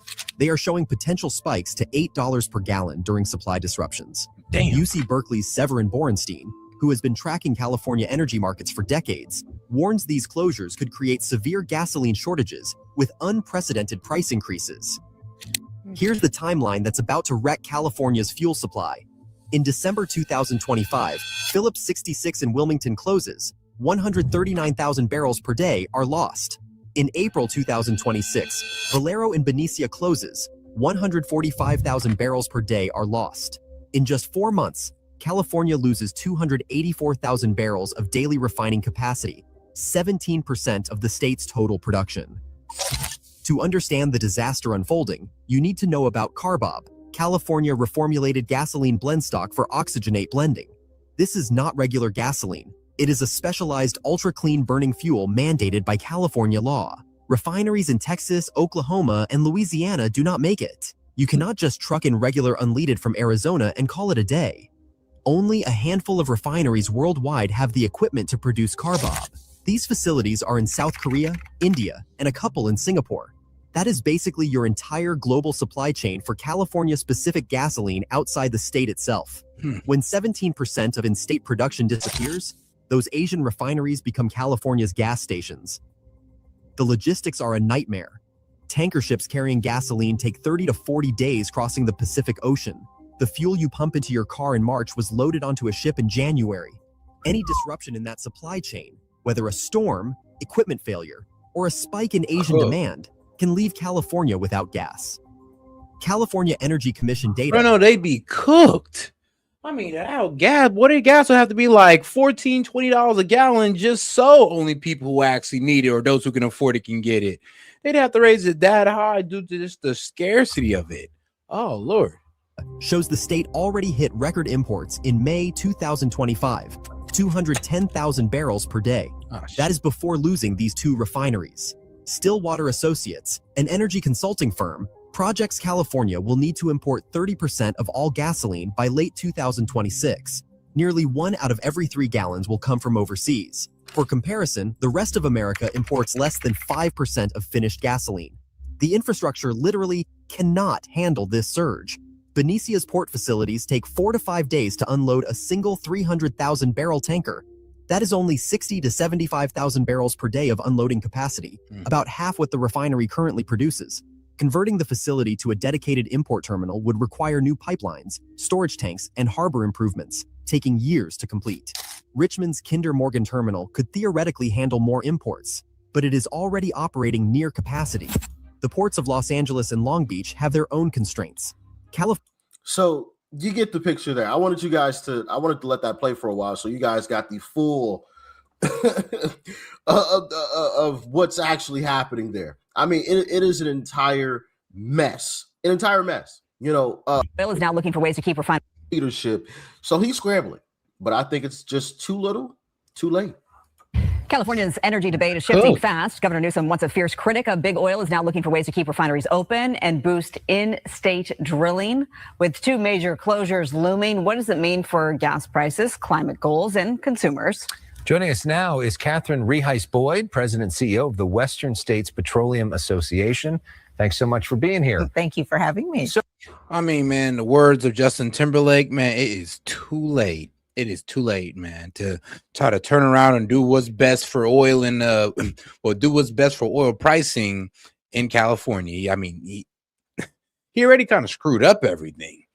And then to walk it back, he can. It's going to take some work, but then he got to sit there in front of the Californian people and admit that, yeah, I was wrong about my initiative when it came to oil, when it came to attacking oil and trying to go green. All I did was make things more expensive for my constituents. And he got to sit out there and admit that first. But then you never know. The devils might actually just let him off if he backtracks, which I doubt. So just most important things we got to know in terms of where are we at, what do these refinery closures mean, and give us a landscape. So the 2 refinery closures that everybody's been referring to really caught people's attention. And the reason being, we cannot afford to lose any more. We're of the entire world, we're the 3rd largest consumer of gasoline as a state. And the only ones in front of us, United States of America and China. So we consume a lot of gasoline. We cannot have refineries close and limit the ability to provide fuel to Californians. So why did these 2 refineries get everybody's attention? That's 20% of the fuel supply of the state. So what happened is in April, the governor got interested in this topic and said, I'm worried. and Energy Commission go figure it out. That response came back to the governor and pointed out certain actions that have to be taken, and those are now going to be considered in the next 30 days. So you cooked.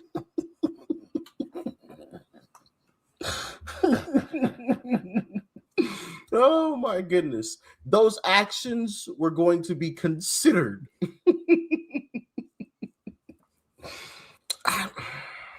Yeah. Liberal policies are absolutely garbage. Actions are going to be considered when your gas is about to go to $8 a gallon. Talk about being bold as a politician. Yeah, that's pretty damn bold. You're going to make your constituents pay nearly $8 a gallon for gas, and you're just like, yeah, we'll consider some things to lower these. I mean, no, bro, no. What he's going to do is make them pay $8 for gas and then blame Trump. I mean, that's what they do. They make things more expensive, and then they cry about affordability and say it was Trump's fault about affordability. Like, Newsom, what about your mishandling of gas and oil prices? It's all Trump's fault. It's the tariffs. It's like, yeah, and their base is going to buy it. That's the best thing about being a Dem. You could F up on affordability, and all you got to do is blame Trump, and your base will buy it. I mean, you could sit there and point out all of Newsom's mistake. Well, all you got to sit there and say, oh, well, Trump and the Democrat base will go along with it. Sadly, and this is the sad thing about Trump derangement syndrome. It pretty much blinds the Democratic base to whatever mistakes their politicians make, like Newsom. Or let's be real, if they weren't so blind to the mistake that their politicians make, they'd be able to call out the BS argument on affordability that the Dems propose. Because the Democrat base will look at their own politicians and be like, yo, what are you talking about affordability? Like, things are unaffordable, or the most unaffordable in blue cities and blue states. So if, like, can you guys start working on affordability in your own states before you want to start preaching about it to the president? Prices, we'll just consider them. Okay, all right. Y'all must got a pretty good voting operation going on out there in California. They must not be too worried about re-election in California. I don't know, but that's what it sounds like to me. Because $8 a gallon is crazy. Crazy. $8 a gallon is just absolutely wild. Absolutely wild. But that's what liberal policies get you. This whole Green New Scam stuff. It's coming back to bite the Democrats in the butt, and I'm so entertained. This is the funniest stuff in the world. Watching Gavin Newsom flounder around like a. I mean, yeah. Let's be real. Like Link. No, we know it ain't not $8. He's pretty much saying if everything goes in the wrong direction, yeah, gas prices could be looking to be reached $8 in California. And if it does reach $8 in California, Gavin Newsom is just going to shrug and say, "Oh, well, this is what Trump did." And everybody's going to believe it. It is what it is. All right, let's go over and get to the next video that Tove sent me. People in Minnesota are very upset that the fraud police are in town. Look at this mob assaulting. Oh, no. Boy, these people should go inside and stop interfering with federal agents. Wow. And look, the agents are backing up, man. They're surrounded. Apparently, half the apartments here emptied out. They're not busting here. They're go home. Federal prosecutors, Dana, in Minnesota have been warning and still warning that we're looking at the tip of the iceberg in terms of the extent of this fraud in Minnesota. As you mentioned, 6 new indictments and 1 guilty plea were announced yesterday as federal agents executed a search warrant on Ultimate Home Health Services, a Somali-owned home care agency. The new indictment zeroes in on the autism program called Early Intensive Development. Somali home care. Here's the thing, though. I mean, real with you, African people don't believe in nursing homes. They believe it's inhumane to put your parents in a nursing home. So the fact that Somalians were out here, running a whole, nursing home or a adult care center, yeah, they don't even believe in that. That's hilarious how they even had that set up. Developmental and Behavioral Intervention, or EIDBI, and zeroed in on Housing Stabilization Programs. In the case of the Housing Stabilization program, Assistant U.S. Attorney Joe Thompson says defendants claim to provide housing assistance to people with mental illness, and they say the defendants submitted claims, provided no service. Thompson used the term fraud tourism, claiming two men from Philadelphia learned there was easy money in Minnesota, so they flew into the state, set up shop, and started billing the government. As far as defrauding the autism programs, Thompson introduced one new case of a defendant recruiting parents, getting bogus documents for a diagnosis of autism for the child. The parents would then get a kickback from the money intended to treat the autistic child. The parents were in on the fraud. What we're seeing is programs that are just entirely fraudulent. These aren't companies that are providing some services but overbilling Medicare or Medicaid. These are companies that are providing essentially no services. They're essentially shell companies created to defraud the program, created to submit on a wholesale level. Now, the housing stabilization program for one was created with a prediction it would cost $2.6 million annually. It ballooned to $21 million in 2021 and exploded to $104 million in 2024. That's insane. But look at who else was just caught lying. The ICE director is saying now that your son was not pulled over by ICE. He's saying there's no evidence. How do they know that? He didn't specify, but he's saying that. Is he saying he gets documentations for all the people they pulled over? He has. We've been asking for that information. We haven't gotten it from them. So if ICE is confirming now that they collect data and refusing to provide it to members of Congress, then that's an interesting mission. So she says her son wasn't pulled over. He's also saying that your anti-ICE rhetoric has put agents in danger. It probably What's your has. take on that? Your response Definitely to that? has. Well, their crackdown has. I mean, the Dems anti-ICE rhetoric has put a lot of people in, a lot of ICE officers in danger. It's the whole reason why they got to dox themselves. If it wasn't, not dox themselves, but mask themselves so they don't get doxed. Sorry. But yeah, it's because of the rhetoric of the left, of the Dems, that these guys got to mask up because the base is attacking ICE. Not all of them, but a decent amount of them think it's okay to assault ICE officers. Terrorize my community, so they need to stop. Wow. But the thing is, there's no community here that's at risk. All ICE can do is arrest people who are in America illegally. All the fraud police can do is bust businesses that are stealing. But Representative Omar repeated this on CNN. ICE has absolutely zero record of its officers or agents pulling over Congresswoman Omar's son. Okay. And have accused you of seeking to, quote, demonize ICE as part of a PR stunt. That's what she's doing. What do you say to that? Well, if ICE is saying that they have documentation of every single person that they have pulled over in Minneapolis, we would love to see that record because we've certainly, myself and the governor, have been asking them to share information with us on the ways in which they have interacted with Minnesotans, and they have not been able to provide a single information. So it is amazing that they're able to put out this statement saying definitely that they did not pull my son over when they haven't been able to answer anything Where's else. the video of your son getting pulled over? To lie true. when it comes to their enforcement. You know, if a sitting U.S. representative's son was pulled over by federal immigration officers, that video would be all over the place. But speaking of evidence, I was looking at. I mean, bro, they've been all over X, as it like with the title of Ilhan Omar's son gets arrested. I mean, not even gets arrested, but get pulled over by ICE. He'd be all on cam and everything. So yeah, trust me, it don't exist. And I believe, what was it? I think it was on MS Now when she was doing this interview, and they showed a video of a Somali guy getting arrested. And I thought they were trying to say that was her son, but no, she wasn't saying that was her son. She was just saying how that was just some Somali guy who happened to be a U.S. citizen who was detained, then released. Something about Ilhan Omar on the internet, and it occurred to me to look at her birth year. I don't know why. Okay.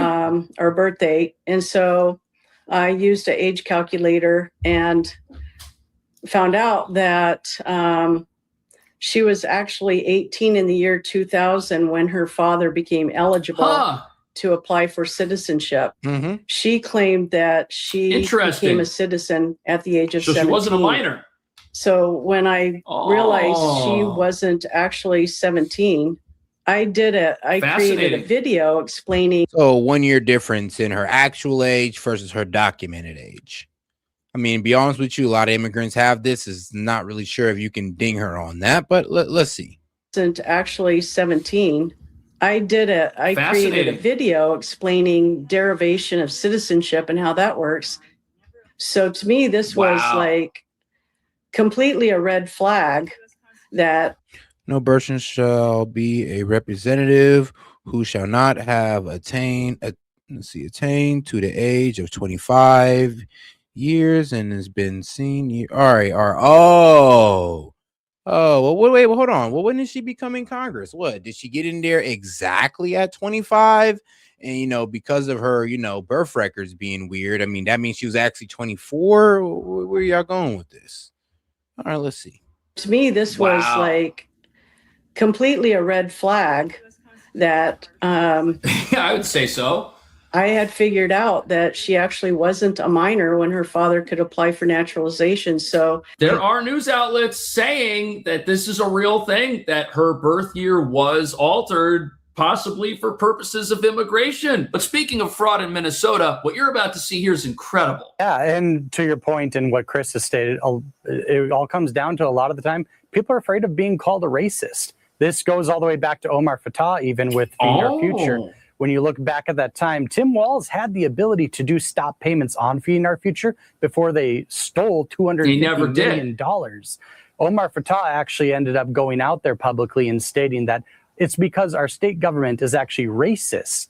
And they ended up vying through that. And if you look at Minnesota in our 2022 election, we actually had 2 statewide seats come within 1 percentage point of actually winning for Republicans. So when we're talking about 100,000 Somalis in the Somali community, but only tens of thousands of votes being the margin of victory for Republicans, that's a voter base you simply don't want to upset.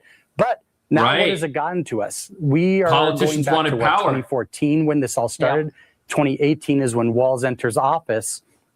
But it gets worse. We're not talking about hundreds of millions. We're talking about billions at this point. And whistleblowers within DHS in Minnesota predict that it could exceed $6 billion, not just $2 billion that's been discovered so far. Dustin, this is There's crazy. so much money. This just keeps getting bigger and bigger. And Alon Omar is not the only one running from the press. Watch Nick Shirley. Here in Minnesota. And do you think this fraud I don't know who crosses? you are. My name is Nick Shirley. Do you think this fraud is Republican or Democrat, or just facts that fraud is happening? Good question. Because because that's what I heard you talking about. That I know what I said is that because what we're talking we want about to build trust, but fraud is fraud. So why should we be enabling fraud to happen here? No, I don't think anybody is enabling fraud to happen. Hold Governor Walz accountable for this. Okay, sir. No. This is not. Sir. When are you going to hold Governor Walz? No. She is a representative for the state of Minnesota. Yes or no? Excuse me. Yes. Are you? If you're going to talk to me like Are that, you wow. I'm a disability advocate. I heard you, and we've got a chance to testify. Thank you for testifying today. No, ma'am. Ooh, the aide got him. The facts are the fact that fraud is happening here. Hey, now that aide was slick. She just moved, like bro had his hand out. She just moved her hand right in there, like, yeah, thank you for go ahead. Just forced him into a handshake, which is hilarious.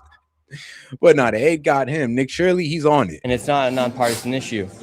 Nick going in for the kill. How come you think fraud has been able to happen so much underneath? I think the if you've government been here? listening to our hearings, we've had now 10 hearings on this. And so there's really good data from the people. Oh, the who information's both already work there. Within the administration. I don't have to talk to you as well because I as already who, said everything. Both Democrat and Republicans. I Yes. think what you heard today is that the Republicans who control this committee are not actually interested in solving fraud. What they're interested in is telling a story. This fraud has happened underneath Democrat leader Tim Walz.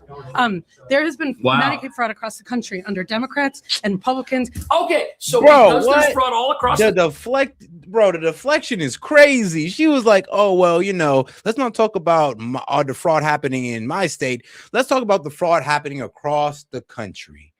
I'm like, bro, sis, you know how that's not a good argument. Like, that's deflection. Like, you know, yeah, let's deflect off me and let's talk about the entire country fraud. No, the spotlight's on Minnesota. So we're going to keep the spotlight on you guys. And don't worry, once we're done with you guys, we'll put the spotlight on somebody else. But right now, it's on you. country. It's not a big deal that there's fraud in Minnesota. And just because Tim Walz is a Democrat and just because he has overseen the largest fraud scheme in U.S. history, doesn't matter. Nope, doesn't matter. There's fraud within the Trump administration. We have is fraud. Private providers Trump have made too, huh? government a mark. And so every she's gotten person it running pinned against the government, wall. Democrats or Republicans, Oh, no, he's leaving. are dealing with the issue of how to keep fraudsters out of our public payment. We're also dealing with veterans. We're dealing with consumers. I hope you're looking at that. Oh, you're looking in the wrong place, Nick. Currently That's is what she being charged says. with defrauding Medicare. You know who runs Medicare? President Trump. And so it isn't a partisan issue. There it is. Everything is being defrauding Medicare. You know who runs Medicare? President Trump. I'm like, oh, I'm pretty sure you meant Medicaid because, you know, y'all like to complain about Medicaid cuts, but what does Trump controlling Medicare have to do with, you know, you guys defrauding Medicaid and, you know, COVID funds? Like, what does that have? What does Trump have to do with this? And that's what I'm saying. That she's speaking to her base because she knows the Democratic base will believe anything they say, will honestly ignore everything they do as long as they blame Trump. I mean, there's literally fraud going on in her country, not her country, but in her state, and she's literally trying to find a way to blame Trump, trying to do whatever mental gymnastics she can to blame Trump. He turned into a partisan issue just to attack the enemy who is investigating this. Nobody had anything bad to say about Trump in Minnesota at this exact same level until he came looking for people who were stealing. The fact that you're trying to make it a partisan issue tells me you have an angle, which is fine.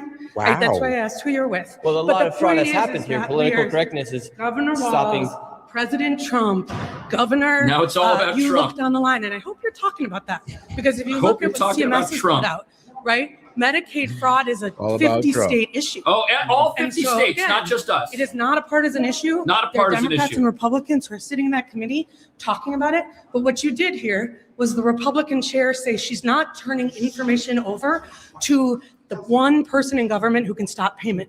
And I hope you print that. And you know why she's not doing that? The whistleblowers who reach out to us within the department are terrified. Yeah, I'd be terrified too if I were threatened and thought that my state would attack me. Look at Minnesota, where Somalians have taken over the economics of the state. Wow. And have stolen billions and billions of dollars from Minnesota and indeed from the United States of America. And we're going to put an end to it.